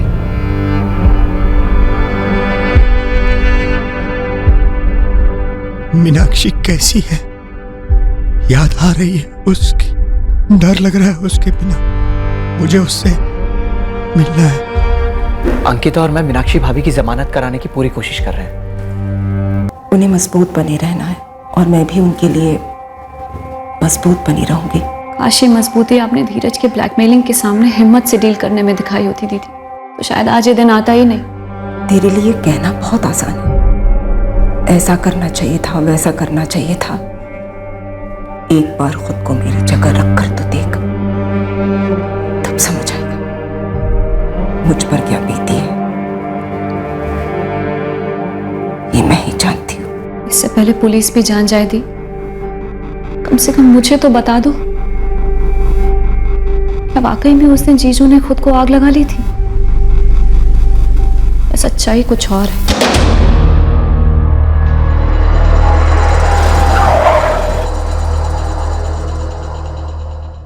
ये है आशुतोष मीनाक्षी का घर और ये रहा टोल नाका वाला सीसीटीवी। इन दोनों के बीच का डिस्टेंस है 45 मिनट और इस टोल नाका वाले सीसीटीवी पर मीनाक्षी सुबह कार के अंदर दिखाई देती है 8:32 पर। सर इसका मतलब है वो लोग अपने घर से अराउंड 7:45 बजे निकले होंगे और उसी वक्त पड़ोसी श्रीकांत जी और परेश सिसोदिया ने उनकी गाड़ी को जाते हुए देखा था। और उसके पहले तकरीबन 7:30 बजे परेश सिसोदिया की मीनाक्षी से बात भी हुई थी। घटनाक्रम तो यही था सर। 7:30 से 7:45। तो क्या सिर्फ इन 15 मिनटों में धीरज का कत्ल हो गया? आशुतोष मीनाक्षी ने धीरज का कत्ल किया, उसे सूटकेस में पैक किया, गाड़ी की डिक्की में डाला और निकल गए। शायद जल्दबाजी में हो गया होगा 15 मिनट में सारा कांड। मुझे डाउट है प्रियंका। सर मुझे कुछ बात करनी है आप लोगों से। मुझे नहीं लगता कि हॉस्पिटल में वो आदमी जिसका चेहरा जला हुआ है वो आशुतोष है। ललित, हमें अब भी शक है कि मीनाक्षी हमसे कुछ छुपा रही। कहीं उसका तीसरा बयान प्लान सी तो नहीं, साजिश का हिस्सा? और ये बात तुम किस बिना पर बोल रहे हो ललित कि हॉस्पिटल में जो बंदा है वो तुम्हारा दोस्त आशुतोष तिवारी नहीं है? अब देखिए, उसका जला हुआ चेहरा नेट के पीछे से तो पहचान में आता नहीं, लेकिन फिर भी पहले दिन से ही मुझे उसके ऊपर शक था, वो भी उसके बर्ताव की वजह से। फिर कल कुछ हुआ सर, उसने मुझसे स्लेट और मार्कर मांगा लिखने के लिए। सर बाद में मुझे ध्यान आया कि उसने बाएं हाथ से लिखा था और लिखावट पूरी तरह से क्लीन थी, एकदम स्मूथ, जबकि आशुतोष दाएं हाथ से लिखता है, इज राइट हैंडेड। तो फिर वो बाएं हाथ से इतनी सफाई से कैसे लिख सकता है सर? शक तो मुझे पहले से था सर। और हाँ सर, ये शक सिर्फ मुझे ही नहीं है। यार जितने भी लाख कम पड़ रहे इलाज के लिए मुझसे ले लेना, बेझिझक ले लेना, ब्याज मत देना। वाकई बहुत बड़ा दिल है आपका। मैं जानता हूँ आशुतोष आदमी बुरा नहीं है, तुम्ही ने तो मिलवाया था हमें। जी। जब उसका बिजनेस सही जा रहा था तो वो एडवांस में बैच चुका था। मेरा भी प्रॉफिट का हिस्सा वो टाइम टू टाइम दे देता था। तो फिर ऐसा आदमी अपना चेहरा कैसे जला सकता है? वो भी कर्जे से बचने के लिए? यकीन तो मुझे भी नहीं हो रहा बीरेन कि आशुतोष ऐसा कुछ कर सकता है। कॉलेज के दिनों से जानता हूं मैं उसे, लेकिन हैरानगी की बात तो यह है कि मीनाक्षी भाभी कह रहे हैं कि ये सब हुआ है। आशुतोष क्या कह रहा है? बोली का पाता है, बस लिख के बात करता है और हर बार सिर्फ एक ही बात लिखता है कि जो मीनाक्षी कह रही है वो सच है। मुझे तो कुछ झोल लग रहा है। कुछ झोल तो है सर, और मुझे मेरा शक एकदम सही लग रहा है। एक मिनट, तुम और बीरेन कह रहे हो कि आशुतोष खुद अपने चेहरे को कभी नहीं जला सकता? बिल्कुल नहीं सर। और तुम ये भी कह रहे हो कि आशुतोष बाएं हाथ से लिखता ही नहीं था जो ये बंदा लिख रहा है? जी।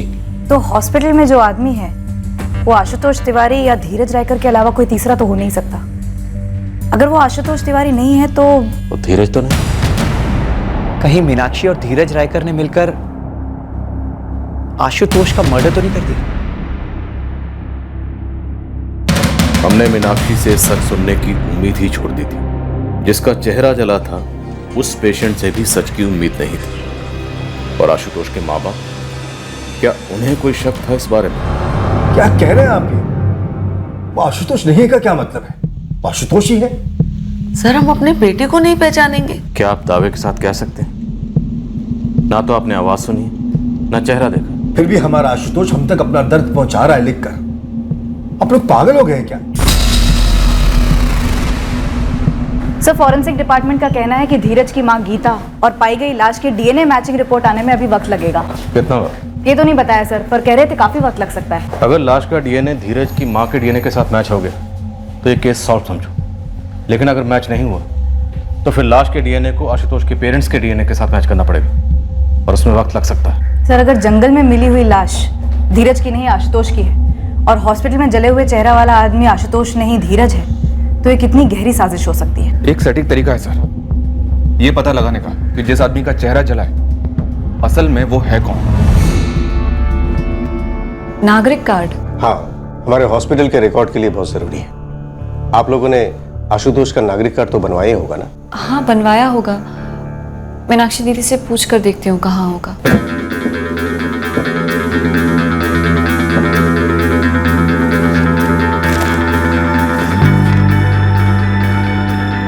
धीरज का नागरिक कार्ड क्यों चाहिए आपको?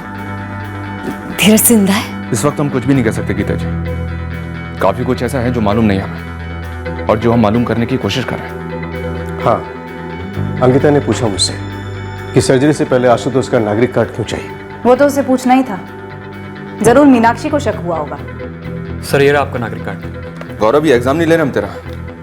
सर लोगे भी तो मैं फेल नहीं हूँ, फेल होगी आपकी आइडेंटिटी। मैंने इसमें जितेंद्र सर का नागरिक नंबर फीड किया हुआ है। फिंगरप्रिंट्स मांगा। आप एक काम कीजिए, आप अपना फिंगरप्रिंट्स दीजिए। मैच कैसे हो? सर दीजिए तो सही। Sir left.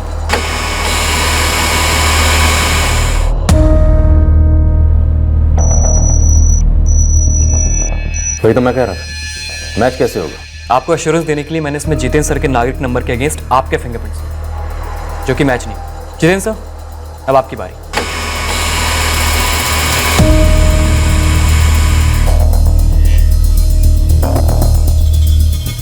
फुल प्रूफ तरीका सर, फिंगरप्रिंट्स मैच कीजिए, बट उसके लिए आपको ऑफिशियल परमिशन लेनी पड़ेगी। सर हमें शक है कि जिस आदमी का चेहरा जलाया गया है वो आशुतोष तिवारी नहीं है, वो धीरज रायकर है। और सर डीएनए सैंपलिंग के रिजल्ट आने में काफी वक्त लगेगा। ये नागरिक कार्ड के फिंगरप्रिंट वाला जो तरीका है वो कितना टाइम लेगा ये भी तो पता करते हैं। और एज इफ हम ये पहली बार कर रहे हैं तो अथॉरिटी से बात करनी होगी। सर आप बात करेंगे तो फास्ट ट्रैक होगा। ऑलराइट, तो एक ऑफिशियल रिक्वेस्ट लेटर तुरंत भेज दो। साथ में सर।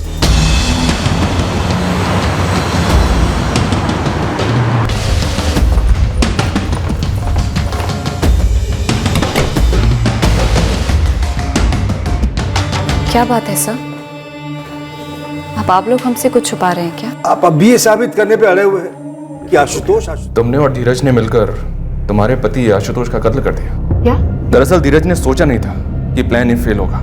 उसने ये भी नहीं सोचा था कि एक और प्लान बनेगा, प्लान बी, जिसे तुम अंजाम दोगे और वो भी फेल होगा। पर प्लान सी में वो साफ साफ जान गया कि वो फंस रहा है, इसलिए वो हमें सब कुछ बता चुका है। धीरज का कहना है कि आशुतोष को मारने का पूरा प्लान तुम्हारा था। धीरज को आशुतोष का चेहरा नहीं मिला मीनाक्षी।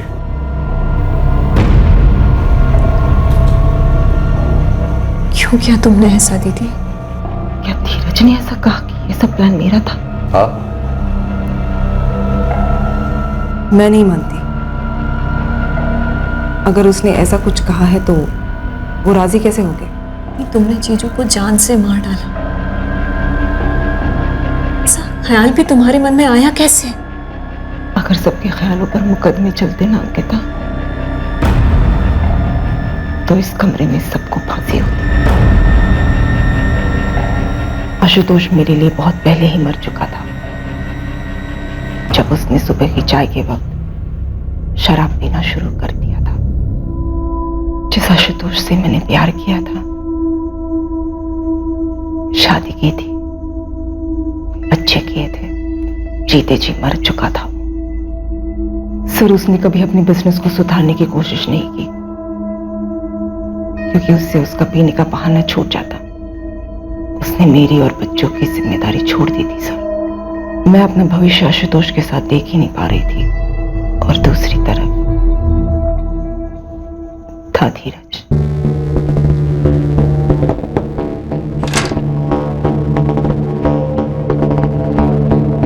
मीनाक्षी और धीरज के बीच बाकायदा अफेयर था। धीरज ने ना कभी मीनाक्षी का कोई वीडियो बनाया था और ना ही उसे कभी ब्लैकमेल किया था। दो बालिग लोगों के बीच का मर्जी से बना हुआ रिश्ता था वो। ये एक प्रेम कहानी थी, एक शादीशुदा औरत जिसके 2 बच्चे भी थे, और एक ऐसा आदमी जो उस औरत को अपना बनाकर अपनी जिंदगी उसके साथ गुजारना चाहता था। तो छोड़ दो ना आशुतोष को, डाइवोर्स ले लो, और डाइवोर्स मिलते ही हम दोनों शादी कर लेंगे। मीनाक्षी, मैं वादा करता हूँ मैं दोनों बच्चों की जिम्मेदारी लूंगा। मैं आशुतोष को छोड़ नहीं सकती। बच्चे मुझे कभी माफ नहीं कर पाएंगे धीरज। उन्हें बहुत लगाव है आशुतोष से। माना कि आशुतोष को पीने की लत है, लेकिन उसके बावजूद वो बहुत प्यार करता है सुनीला नील से। ऐसे नहीं होता मीनाक्षी, की चित भी मेरी और पट भी मेरी। तुमको हम दोनों में किसी एक को छोड़ना ही होगा। धीरज, मैं तुम्हारे बिना जी नहीं सकती, लेकिन मैं अपने बच्चों को खोना भी नहीं चाहती, और ना मैं चाहती हूँ कि मेरी वजह से मेरे बच्चे अपने पापा को खोए। ये कैसे पॉसिबल है मीनाक्षी?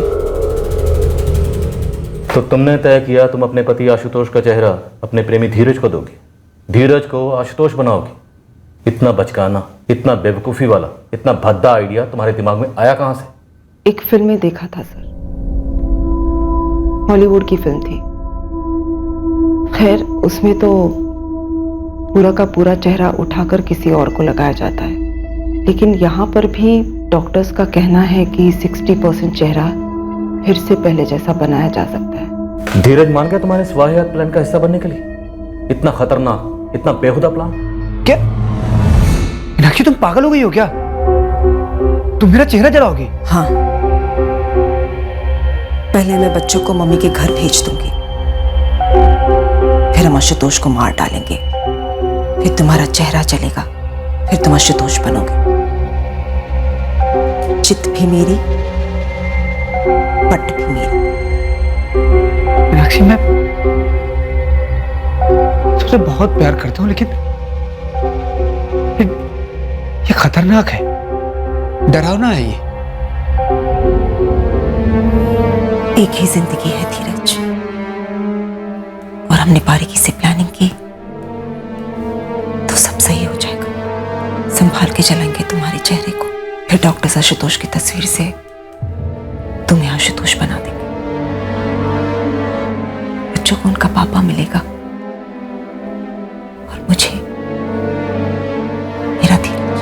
कोई और भी तो रास्ता हो सकता है ना? मतलब तुम आशुतोष को डाइवोर्स दे दो ना, डाइवोर्स के बाद तो बच्चे आशुतोष से मिलते रहेंगे।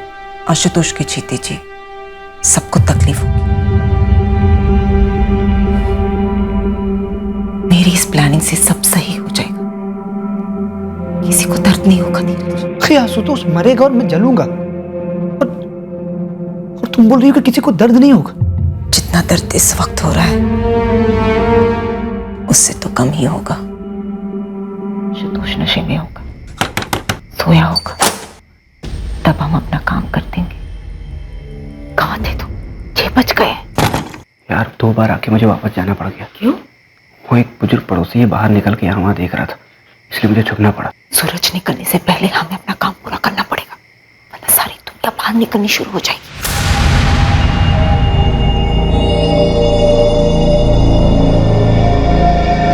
उसके बाद चेहरा जलाया।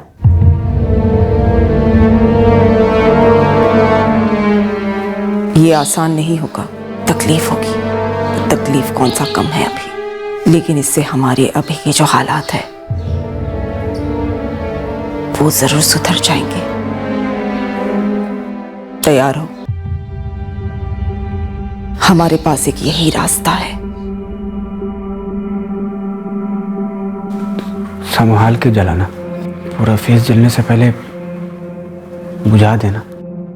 प्लान के मुताबिक मैंने 3 कप चाय बनाई, ताकि लगे कि वाकई में 2 लोग आए थे, सब कुछ सच सच लगे। बेटे का कातिल है, उतनी ही बुरी तरह मीनाक्षी के माँ बाप और बहन भी हिल गए जब उन्हें पता चला कि मीनाक्षी ने कितने भयंकर जुर्म की साजिश रची और उसे अंजाम भी दिया। जहां तक आशुतोष और मीनाक्षी के बच्चों का सवाल है, जब कभी भी उन्हें इस भयंकर हकीकत का पता चलेगा, उनके लिए इसे समझ पाना आसान नहीं होगा कि आखिर उनकी मां ने उनके पिता के साथ जो किया क्यों किया। धीरज की मां गीता समझ ही नहीं पा रही है कि क्या उसे खुश होना चाहिए कि उसका बेटा धीरज जिंदा है, या शोक मनाना चाहिए कि उसका बेटा इतने क्रूर षड्यंत्र और हत्या में शामिल हुआ। क्या वाकई में मीनाक्षी ने ये साजिश रची थी? अपने प्रेमी को अपने पति का चेहरा देने का सोचा? पुलिस तो यही कह रही है, और अब पुलिस आशुतोष के पेरेंट्स का डीएनए उस लाश के डीएनए के साथ मैच करके देखेगी। तब तक कुछ भी दावे के साथ नहीं कह सकते। देखिए, पेशेंट तकरीबन 70% ठीक हो चुका है, लेकिन जब तक हॉस्पिटल के बिल नहीं भरे जाते हम आगे की ट्रीटमेंट नहीं कर पाएंगे। डॉक्टर, पेशेंट की तरफ से बिल भरने वाला कोई है ही नहीं। तो आई एम सॉरी, बेहतर यह होगा कि आप पेशेंट को अपने कस्टडी में ले लें। वैसे भी जैसा मैंने आपसे कहा कि धीरज 70% रिकवर हो चुका है। आप प्लास्टिक सर्जरी रहने दीजिए, अपनी तरफ से जितना ठीक कर सकते हैं उतना कर दीजिए, उसके बाद हम उसे कस्टडी में ले लेंगे। मुझे मेरे पति को बचाना है, की मदद करनी है, उन्हें उनका चेहरा लौटाना है। हम अब भी डीएनए रिजल्ट्स का इंतजार कर रहे हैं। ये डीएनए रिजल्ट्स शक की कोई गुंजाइश नहीं रहने देंगे। तब तक हमारे पास मीनाक्षी का बयान और फिंगरप्रिंट वेरिफिकेशन का रिजल्ट है।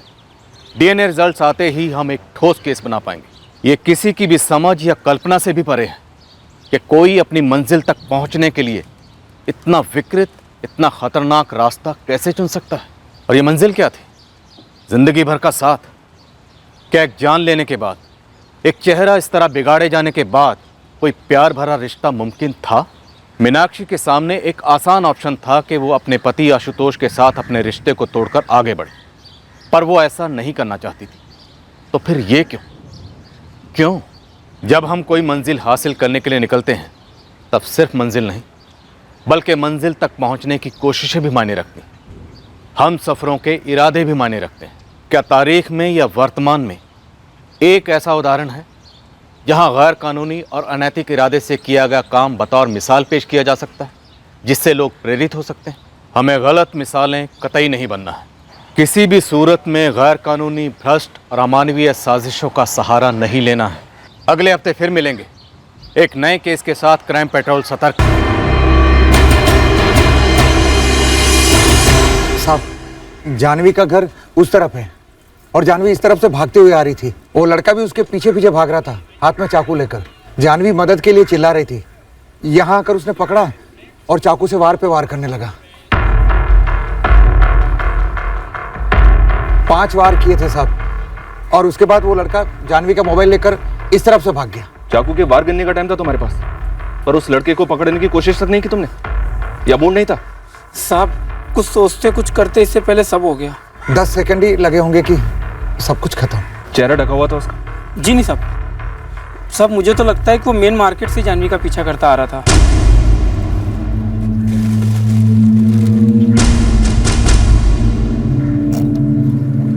कामले, लड़की शायद इसी दुकान में गई होगी। इस दुकान में जाकर पता करो, हो सकता है वो लड़का वहीं से उसका पीछा कर रहा हो। और चेक करो मार्केट में किस किस दुकान के बाहर सीसीटीवी लगा है। सर्जरी ऑन है, 3 डॉक्टर्स ऑपरेट कर रहे हैं, पर हालत काफ़ी क्रिटिकल है। बच तो जाएगी ना? मुश्किल है, क्योंकि एक ही जगह लड़की को बार बार छुरा घोंपा गया है और सारी हथौड़ियाँ बाहर आ गई हैं।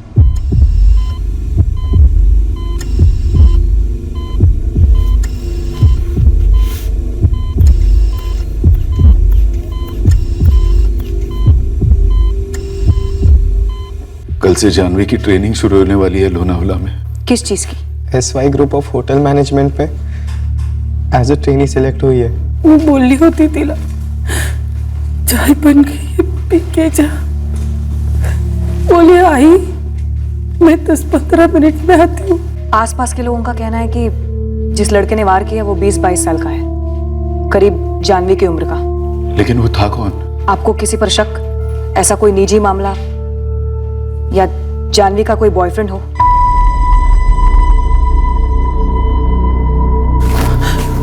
डॉक्टर क्या बोले?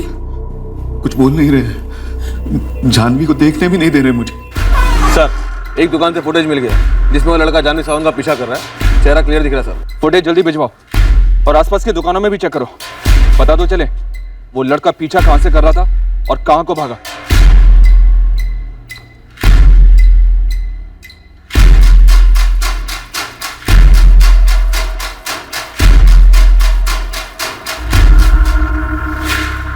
ही सड़क पर नंगा चाकू लेकर भाग रहा है और पब्लिक का ध्यान भी जा रहा है। लड़की मदद के लिए चिल्ला रही थी, ये तो सभी कह रहे हैं, लेकिन सर वहां पर किसी भी आदमी ने उस हत्यारे को रोकने की कोशिश तक नहीं की। माधुरी, लड़की के घर वालों से कोई हिंट मिला कि कौन हो सकता है लड़का? नहीं सर, वो लोग ज्यादा कुछ नहीं कह पाए, टोटल शॉक में है। सर लड़के ने जानवी को मारा और उसका मोबाइल ले गया। जिस तरह से वार किया गया उससे तो ये लग रहा है कि मकसद हत्या करने का ही था।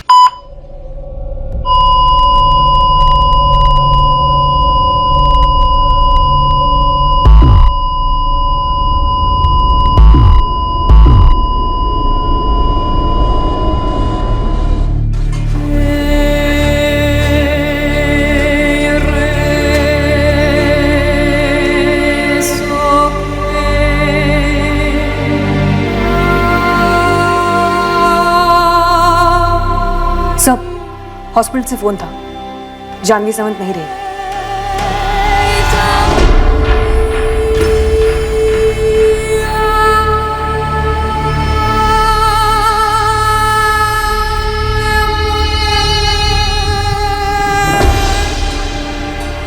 तुरंत उठवा सकते हो सलमान अंसारी को? अभी टीम भेजता हूं।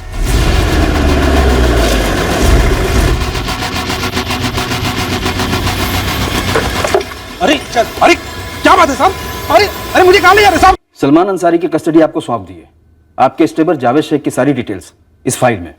कुछ 6 महीने पहले उभरते हुए कार चोर का किताब लेकर बैठा था ये जावेद। उस दौरान कुछ 3 या 4 कारें चोरी की थी इसने सलमान अंसारी के साथ मिलकर। जावेद शेख की मां शहनाज शेख घर काम करती। जावेद की बड़ी बहन आफरीन शेख मलाड के एक प्राइवेट हॉस्पिटल में नर्स है।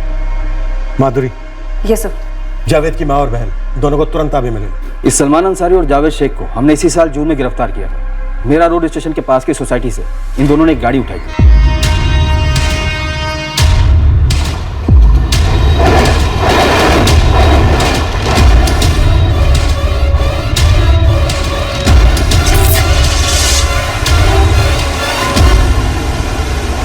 पार्किंग की सीसीटीवी में दोनों साफ दिखे।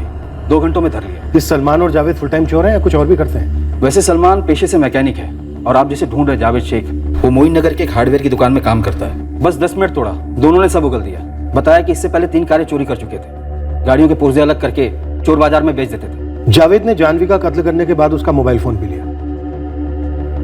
क्या जावेद सिर्फ एक मोबाइल फोन के लिए कत्ल कर सकता है? सर ये किस चीज के लिए किस हद तक जा सकता है कहना मुश्किल है। हो सकता है जानवी ने मोबाइल देने से इनकार कर दिया हो तो बस पीछा करके स्टैबिंग कर दी हो। इंसानियत का खतरा जिसमें ना हो उसे कोई फर्क भी नहीं पड़ता। सिर्फ एक मोबाइल फोन के लिए भरे बाजार किसी के पीछे भागते हुए इतने भयंकर तरीके से उसका कत्ल कर देना, ये कांड कुछ और ही इशारा कर रहा है। अरे मैडम, मैं कोई पहली ऐसी माँ हूँ जिसे ये ना पता हो कि उसका बेटा कहाँ है। मैं बस इतना जानती हूँ कि वो 6 महीने से यहाँ नहीं आया। कहाँ से नहीं आया शहनाज? नागपुर से। वो काम ढूंढने नागपुर गया था, बस 6 महीने से वहीं है। नागपुर में कहाँ? जी वो तो मुझे नहीं पता।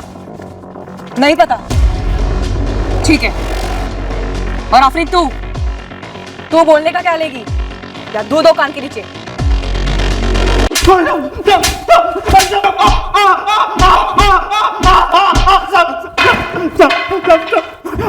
मारो नहीं साहब, जमानत के बाद मैं जावेद से मिला ही नहीं साहब। उसके बाद तो वो नागपुर चला गया था कुछ काम धंधा करने के लिए साहब।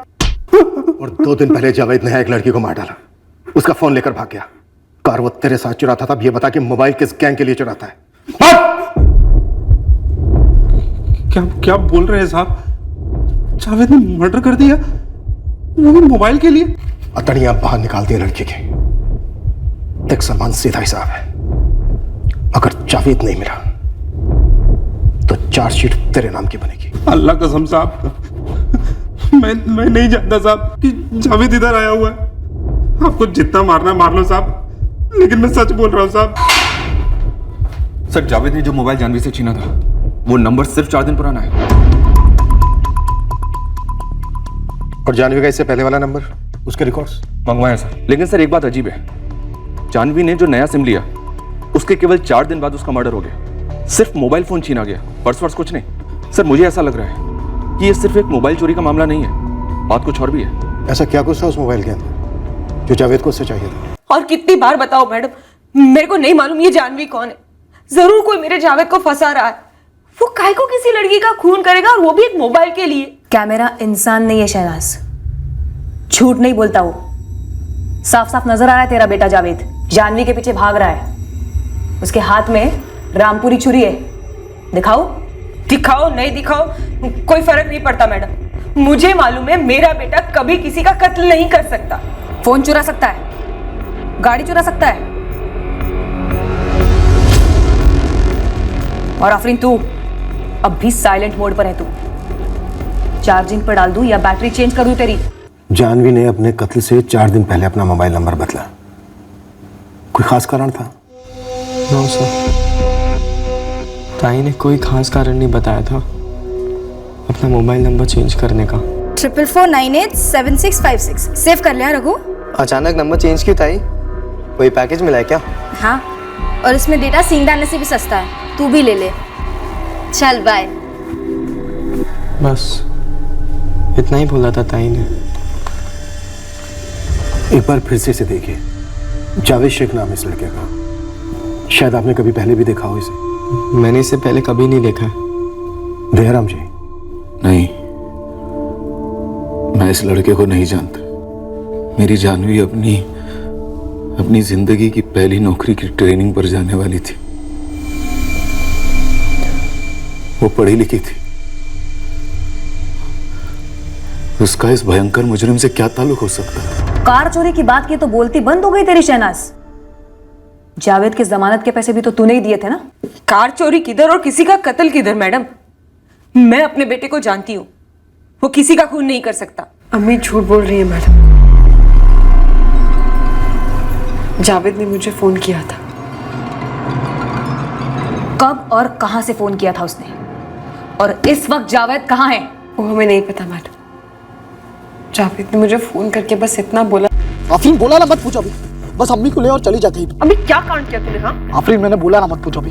अगर पुलिस घसीटेगी ना तो बोलना मत, करके बोला नहीं मैं। फिर पुलिस? अभी क्या किया तूने जावेद? आफरीन मत पूछ, बस अम्मी को ले और निकल जा कहीं पे। मैंने जब अम्मी को बताया तो अम्मी ने मुझसे कहा कि हम कहीं नहीं भागने वाले। पर शहनाज तुम तो कह रही थी कि तुम्हें पता नहीं कि तुम्हारे बेटे ने क्या किया था। उसने किसी की जान ले ली होगी, ये पता नहीं था मैडम। इसमें अम्मी की कोई गलती नहीं है मैडम। अम्मी और मैं तो कोलू के बैल की तरह सारा दिन काम में लगे रहते। मैं अस्पताल में और अम्मी घर काम में। जावेद पर हमारी पकड़ कभी बनी ही नहीं। अब बोलो, कहाँ है जावेद? हमें सचमुच नहीं पता मैम कि जावेद कहाँ पर। जावेद की हरकतों से इतना तो अंदाजा हो गया था कि उसने फिर से कोई ना कोई गड़बड़ कर दी। वो किसी का कत्ल कर देगा ये हमने कभी नहीं सोचा था। जावेद जानवी को जानता था ना। अब तो साफ साफ नजर आ रहा है कि जावेद ने कत्ल मोबाइल फोन के लिए नहीं किया था। हम इस लड़की को नहीं जानते। अब तो साफ साफ नजर आ रहा है कि जावेद ने कत्ल मोबाइल फोन के लिए नहीं किया था। हम इस लड़की को नहीं जानते, और ना ही जावेद ने कभी किसी जानवी का जिक्र किया। रघु, पुलिस जो पूछ रही थी उस लड़के जावेद शेख के बारे में, क्या जानवी उसे जानती थी? कैसे बाबा? ताई किसी क्रिमिनल के साथ कैसे दोस्ती कर सकती थी? तो फिर नंबर क्यों बदला उसने अपना? सर एक और दुकान से सीसीटीवी फुटेज मिला है, इसमें जावेद पीछा नहीं कर रहा जानवी का। तो क्या इंतजार कर रहा है? राह देख रहा है? हो शायद, लग तो ऐसे ही रहा है जैसे जानवी के लिए हाथ लगाए बैठा हो।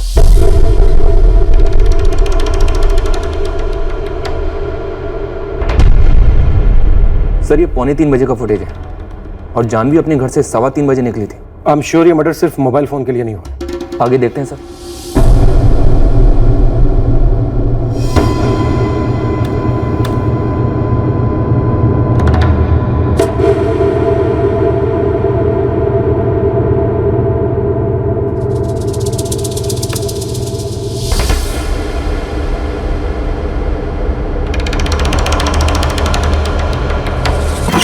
स्टॉप।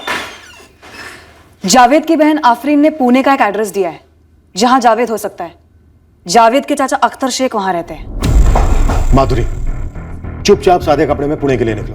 फोन मत करना, सीधे झपट लो। जी सर। दूसरे सीसीटीवी फुटेज से पता चला है कि जावेद के साथ एक लड़का और भी था। ये प्लान मर्डर की साजिश लगती है।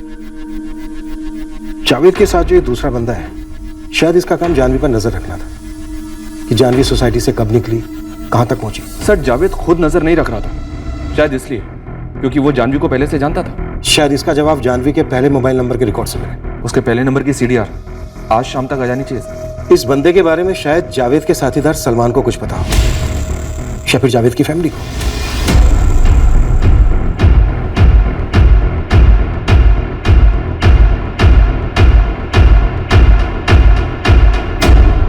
ये तो माजिद है साहब। कौन माजिद? हमारे चाचा अख्तर शेख की सोची समझी साजिश के तहत जानवी का कत्ल किया गया था। साहब एक छोटा सा सुराग है जो शायद बहुत बड़ा कनेक्शन साबित करे जावेद और जानवी के बीच। तो बोल ना। 2 साल पहले जावेद टैक्सी चलाता था। जावेद का उस टाइम का एक दोस्त मिला मुझे, टैक्सी ड्राइवर अमजद सिद्दीकी। जावेद शेख कहाँ है? तुम कौन हो? जिस तरह तुम जावेद के दोस्त हो ना अमजद सिद्दीकी, मैं पुलिस का दोस्त हूँ। तो जावेद कहाँ है? अमजद मर्डर का केस है, अखबार में तो पढ़ा होगा अपने दोस्त का कारनामा। ये जानवी जो मारी गई, मैं जानता था उसे।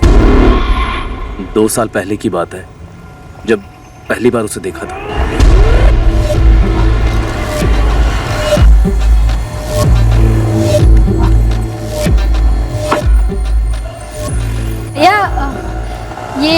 ये आपकी टैक्सी है? हाँ जी। भैया मुझे योगेश से मिलना है। 2 हफ्ते पहले तक वही चला रहा था ना, योगेश दलवी। कौन योगेश दलवी? मुझसे पहले ये टैक्सी मेरा दोस्त चला रहा था, कोई योगेश दलवी नहीं। नहीं भैया, योगेश चला रहा था। मैं इस चीज से तो जाती थी रोज। हाँ ये टैक्सी थी MH02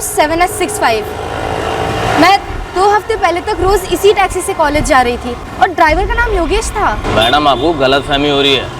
पिछले 6 महीने से मेरा दोस्त ही गाड़ी चला रहा था, उसका नाम है जावेद शेख।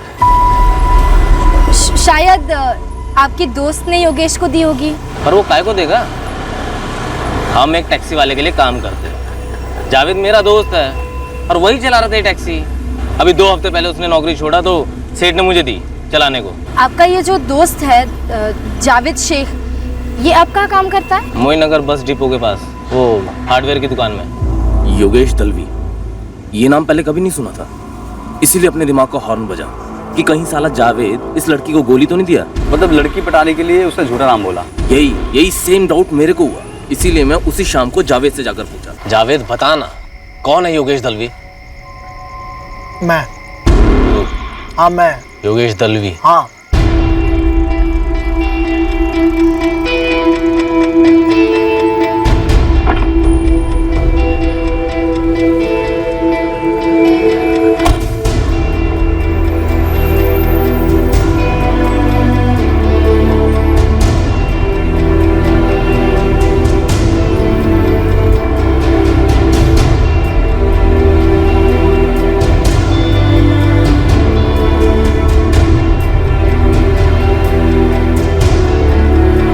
कर दिया होता। मैं जानती थी कि तुम टैक्सी चलाते हो, ड्राइवर हो, तब किया मैंने तुम्हें रिजेक्ट। टैक्सी ड्राइवर काम है, लेकिन जावेद शेख तो पहचान है। यार जावेद शेख एक इंसान भी तो है ना, जानवी सावंत भी एक इंसान है, और ये इंसानों के बीच का फर्क मैं आज तक समझ नहीं पाई। और ये फर्क छुपाने के लिए तुमने जो झूठ बोला है ना जावेद, वो भी मैं नहीं समझी हूँ। जानवी देखो, मैंने अपनी पहचान झूठी बताई है, लेकिन मेरी फीलिंग्स अच्छी है। मैंने झूठ बोला, तुमसे गलत किया, नहीं करना चाहिए था मुझे ऐसा। I'm sorry Janvi. मुझे सॉरी नहीं चाहिए, मुझे प्रॉमिस चाहिए। कुछ भी हो जाए झूठ नहीं। प्रॉमिस। आगे से कुछ भी हो जाए झूठ नहीं। तो फिर से शुरू करें। हाय जानवी सावंत। हाय जावेद जावेद शेख। फिर उसके बाद उन दोनों का शुरू हुआ कि खत्म, मेरे को नहीं मालूम। लड़की खत्म हो गई है अमजद, जावेद ने उसकी हथड़ियां निकाल दी है। कोई खबर है तो बोल दे। वो जानवी फिर एक बार मिली थी मुझसे 6 महीने पहले।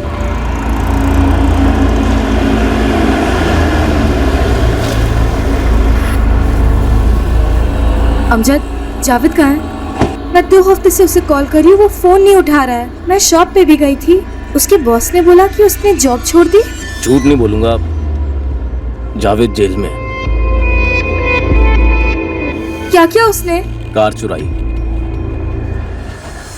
बस उसके बाद मैंने जानवी को कभी नहीं देखा। फिर अभी कुछ दिन पहले ही खबर सुनी कि जावेद जानवी को मारकर फरार हो गया। साहब ये थी उनकी 2 साल की हिस्ट्री।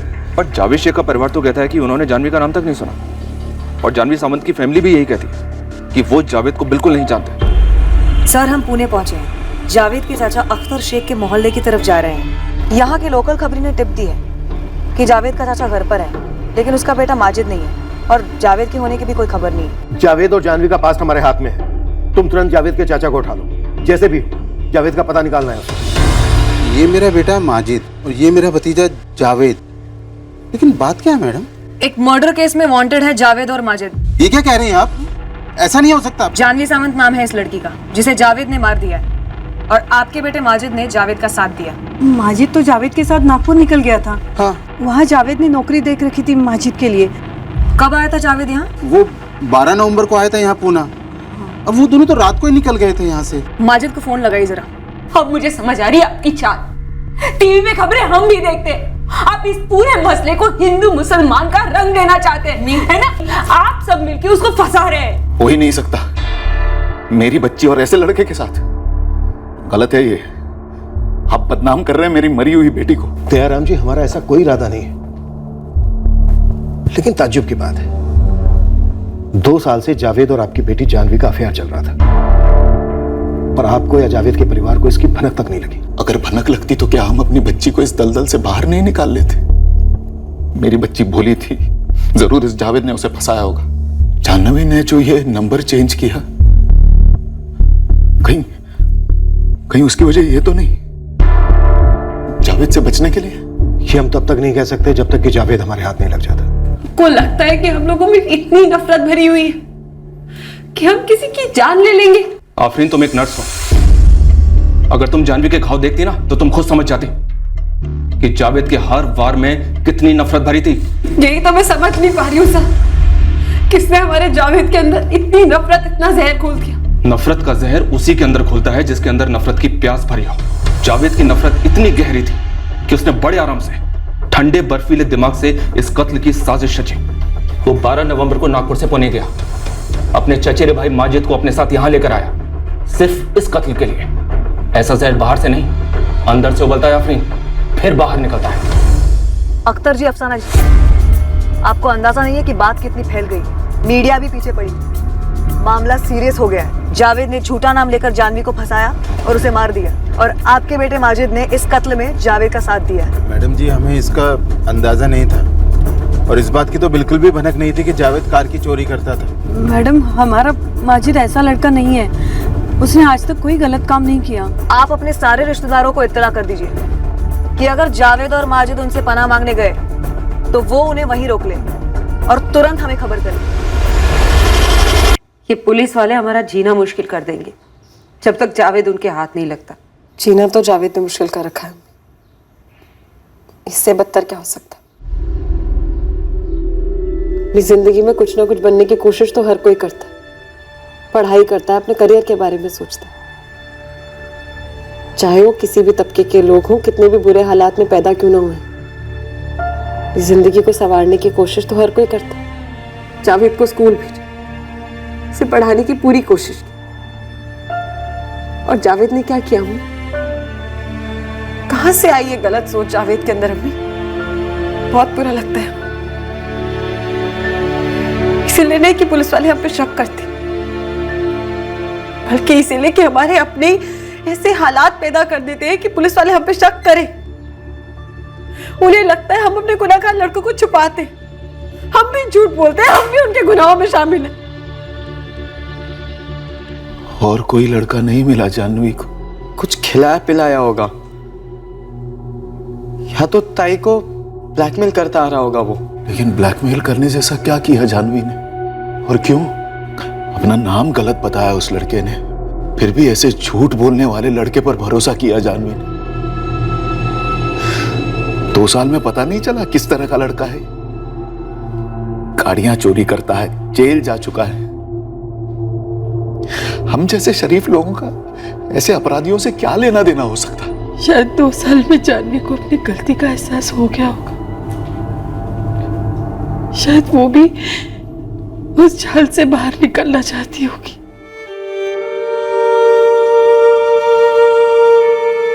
ऐसे वाकयात जब टीवी में देखता, अखबारों में पढ़ता तो लगता कि ये दूसरों के साथ होता है, दूसरे शहरों में, दूसरे घरों में।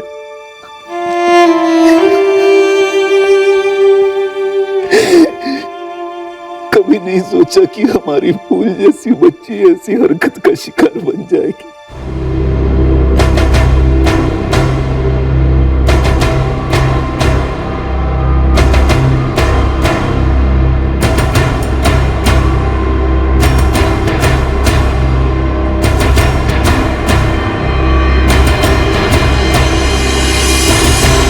কচুরি তো 3খানা কচুরি সিঙ্গারা চা মিষ্টি দিয়ে কিছু কিছু নয়। আচ্ছা তাহলে আমি 3খানা কচুরি ডালের সবজি। আপনাদের কি অর্ডার আছে? क्या क्या है? মাছে দেখো ইলিশ আছে, চিংড়ি আছে। सर, जानवी के पहले नंबर के रिकॉर्ड्स आ गए हैं। जानवी काफी लंबे टाइम से जावेद के टच में थी। पिछले 6 महीनों में इन दोनों के बीच कोई भी रेगुलर बातें नहीं हुई सर। इनफैक्ट जानवी की तरफ से तो पिछले 6 महीनों में जावेद के लिए एक भी कॉल नहीं हुआ है। ये एक मजबूत इशारा है कि जानवी जावेद के साथ अपना रिश्ता तोड़ना चाह रही थी, इसीलिए जानवी ने अपना नंबर भी बदला। हालांकि पूरी सच्चाई तो जावेद और माजिद के पकड़े जाने के बाद ही सामने आएगी। सर, जावेद और माजिद कोलकाता में है। कोलकाता में कोई है इनका? एक और चाचा है, साकिब शेख, पूना वाले अख्तर शेख का छोटा भाई। मैंने अख्तर से फोन करवाया था साकिब को। शाकिब, जावेद ने एक लड़की का कत्ल किया है और माजिद को उसमें फंसाया है। ये बहुत ही संगीन मामला है, हमारा पूरा खानदान पूरा फंसा है। आप कहाँ पे हो अख्तर भाईजान? मैं पुलिस थाने में हूँ और पुलिस तेरी आवाज सुन रही है। बता दे माजिद और जावेद कहाँ हैं? देख, उन्हें बचाने की कोशिश मत करना, वरना हम सब बहुत बुरे फंसेंगे। पुलिस को मालूम है कि माजिद और जावेद दोनों कलकत्ता में हैं। वो दोनों तेरे यहाँ है ना? हाँ हाँ भाईजान, कल ही आए हैं, बताया नहीं कुछ। कह रहे कि बस कलकत्ता घूमने के लिए आए हैं। मैं महाराष्ट्र पुलिस से असिस्टेंट सब इंस्पेक्टर माधुरी आचरेकर बोल रही हूँ। शाकिब, उन दोनों को वहां से कहीं मत जाने देना, वरना हम सबकी जिंदगी बर्बाद हो जाएगी छोटे भाई। सर, कोलकाता पुलिस को इन्फॉर्म कर दिया, थोड़ी देर में ही साकिब के घर पहुंचती होगी। ट्रांजिट कस्टडी की एप्लीकेशन फटाफट ले लो, शाम तक दोनों लॉकअप में चाहिए मुझे।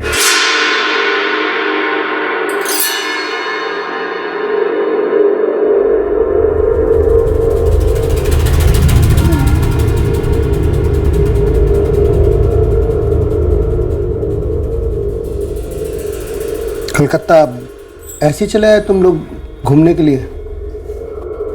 हाँ चाचा, बस ऐसे ही।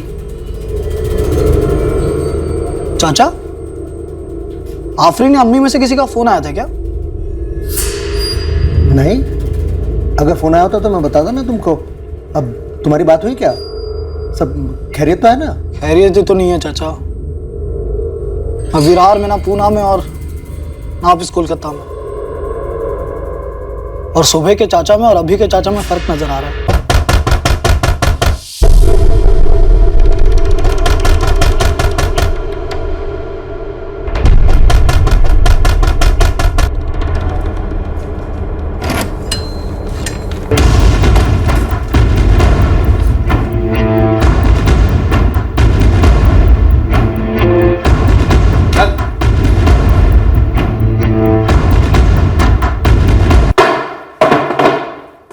पूरी प्लानिंग के साथ आया था, चाकू साथ लाया, इस माजिद को भी साथ लेकर आया।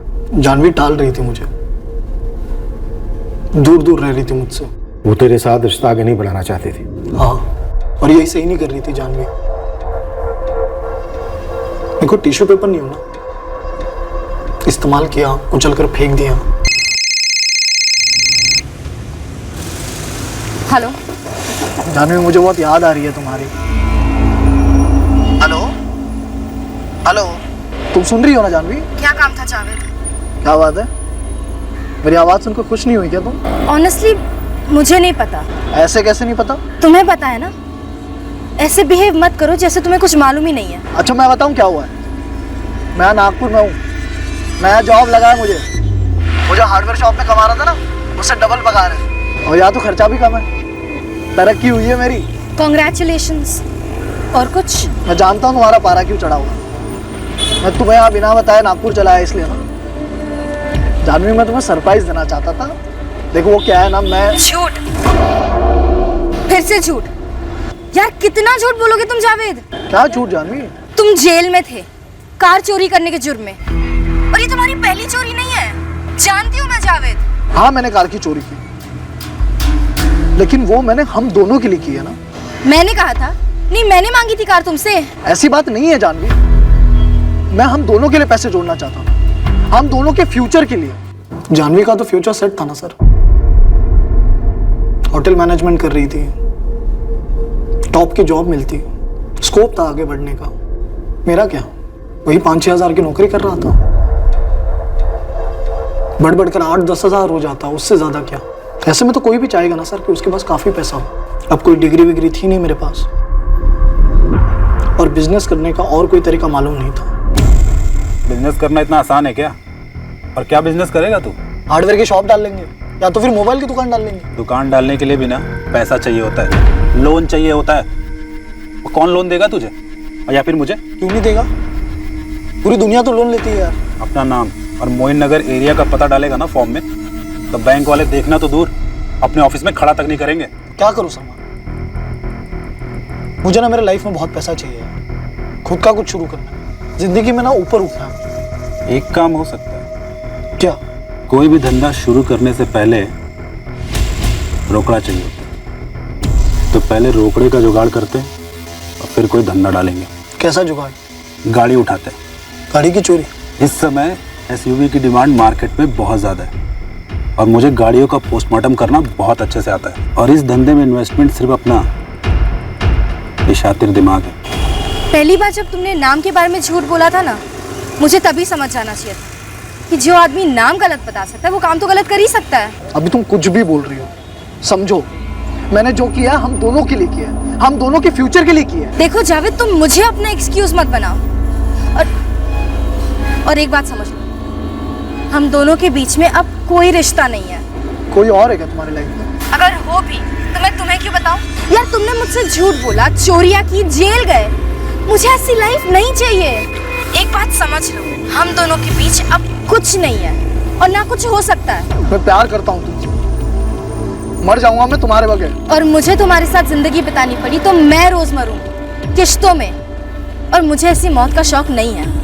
मैं मूव ऑन कर चुकी, तुम भी कर लो, और आज के बाद मुझे फोन मत करना। Hello Janhvi, hello.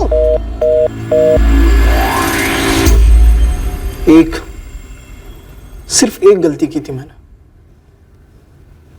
और जानवी ने मुझे अपनी लाइफ से उखाड़ कर फेंक दिया। जानवी ने भी सिर्फ एक गलती की थी, और उस गलती का नाम था जावेद शेख। वो तुझे अपने आप से दूर करके इस गलती को सुधार रही थी। क्या गलत कर रही थी? जानवी ने मेरे साथ नाइंसाफी की, बेवफाई की, और मैंने उसको उसकी सजा दी।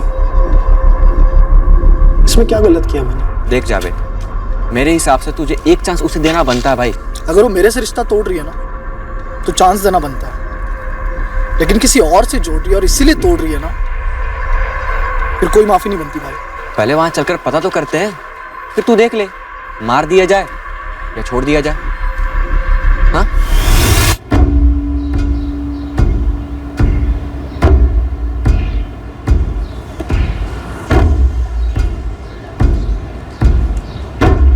वो मेरे फोन काटने लगी, फिर उसने नंबर चेंज किया। फिर भी मैं तैयार था उसको एक मौका देने के लिए। कितनी बार बोला, जो हुआ उसे भूल जा, लेकिन नहीं।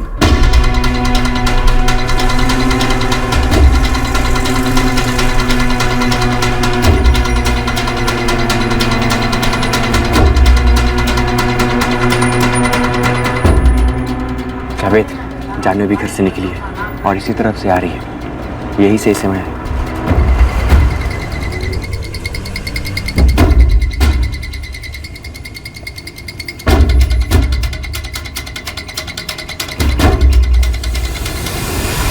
जानवी, जानवी यार कब तक टालोगी यार? गलत कर रही हो जानवी, देखो तुम। गलत मैं नहीं, गलत तुम कर रहे हो इस तरह मेरा पीछा करके। मैं तुम्हें क्लियरली बता चुकी हूँ, अब हमारे बीच में ना कोई रिश्ता है और ना ही होगा। यार मैं सुधरना चाहता हूँ यार, एक चांस दे दो यार प्लीज। क्या कर रही हो? नहीं जावेद, मैं अपने लिए एक ऐसी लाइफ नहीं चूज कर सकती जहाँ मुझे पता है कि आगे जाके मुझे सिर्फ पछतावा होगा। प्लीज मेरे रास्ते में मत आना, ठीक है? बाय। बाय? क्या बाय क्या बाय? तुम्हारे साथ अच्छी लाइफ बिताने के लिए जेल काटी है मैंने, अब ऐसे बाय बोल के पल्ला नहीं झाड़ सकती तुम। बाय जावेद। जानवी, जानवी, मेरे को बाय बोल के किसको हाय बोलने जा रही हो तुम? हाँ, कौन है वो? तुम्हारी बिरादरी का है? तुम्हारी हैसियत का है? नाम क्या है उसका? योगेश दलवी जॉब करता है? वो सच बोलता है। खुश सोचा था मैंने, तुम नहीं सुधर सकते। पहले झूठ पे झूठ, फिर चोरी, और अब ये चाकू लेके आए हो मुझसे बात करने। जानवी, या तो तुम मेरी हो या तो तुम हो ही नहीं। जावेद, जावेद सुनो।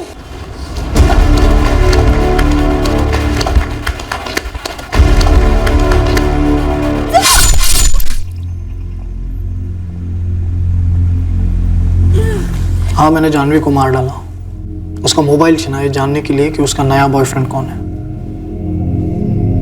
और क्या चल रहा है उन दोनों के बीच। और तुझे फोन से कुछ नहीं मिला? कैसे मिलता?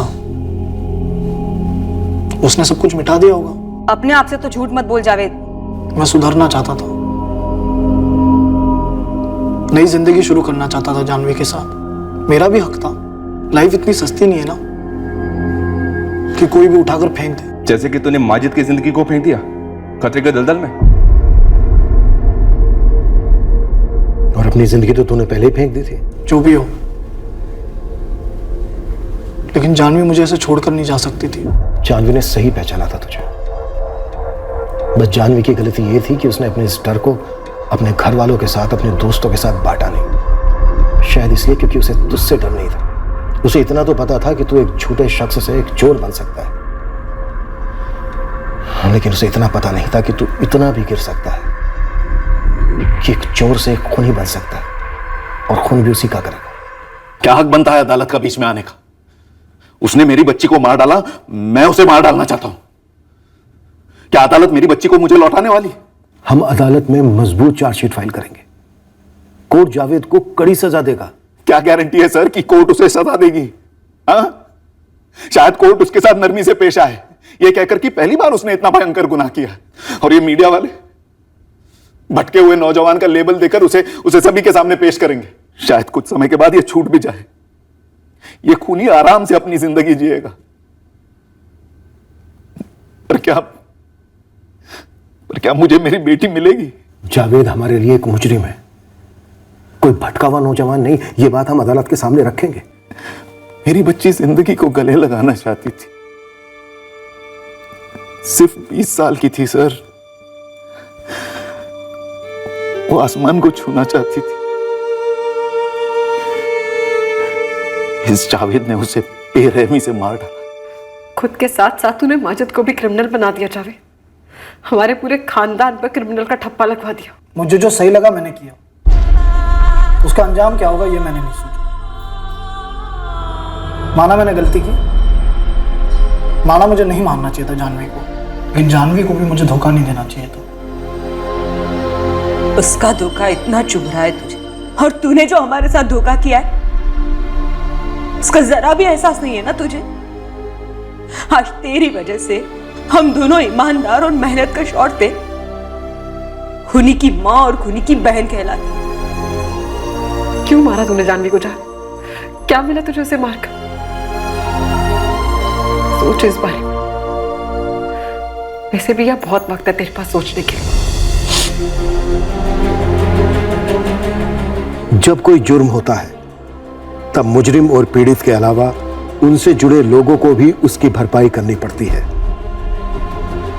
मुजरिम के परिवार का हर सदस्य दो विरुद्ध भावनाओं के बीच झूल रहा है। एक तरफ उनमें निराशा है क्योंकि उनके किसी अपने ने एक भयंकर जुर्म किया, और दूसरी तरफ उसी मुजरिम के लिए लगाव भी है जो उन्हें उसे बचाने के लिए मजबूर करता है। पीड़ित का परिवार इस गहरे दर्द से समझौता कर रहा है, पर वो अपनी कमर भी कस रहा है अदालत में लड़ने के लिए, ताकि जानवी के साथ न्याय हो। वो जानवी जो अब कभी वापस नहीं लौटने वाली। जुर्म का रास्ता कोई भटका हुआ रास्ता नहीं होता। हर एक इंसान, हर एक जो भी इस रास्ते पर चला है वो ये जानकर चला है कि अंजाम क्या होगा। जावेद शेख खुद जिम्मेदार है अपने कुकर्मों के लिए। जानवी की मौत दुखद है, बेहद दुखद। हमें लगता है हर एक लड़की को ऐसे रिश्तों में आगे बढ़ने से पहले दोबारा सोचना चाहिए जहां आपसे पहली मुलाकात में झूठ बोला गया हो। पर अगर रिश्ता बन भी जाता है तो हमेशा ऐसे रिश्तों में से मिलने वाले इशारों को पहचानें और उन इशारों को अपनों से भी शेयर करें। मदद और सुरक्षा मांगने से बिल्कुल ना हिचकिचाएं। आप एक इंसान के बारे में काफी कुछ जान सकते हैं, लेकिन सिर्फ अपने दृष्टिकोण से, पर उसके व्यक्तित्व में कोई एक चेहरा ढका हुआ था उसका। जी नहीं साहब, मुझे तो लगता है कि वो मेन मार्केट से जानवी का पीछा करता आ रहा था।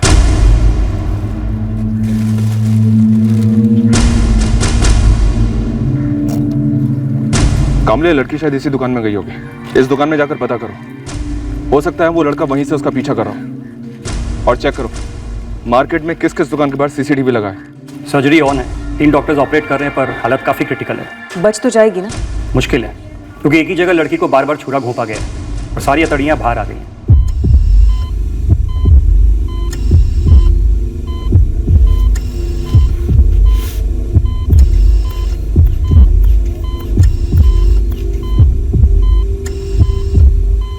कल से जानवी की ट्रेनिंग शुरू होने वाली है लोनावला में।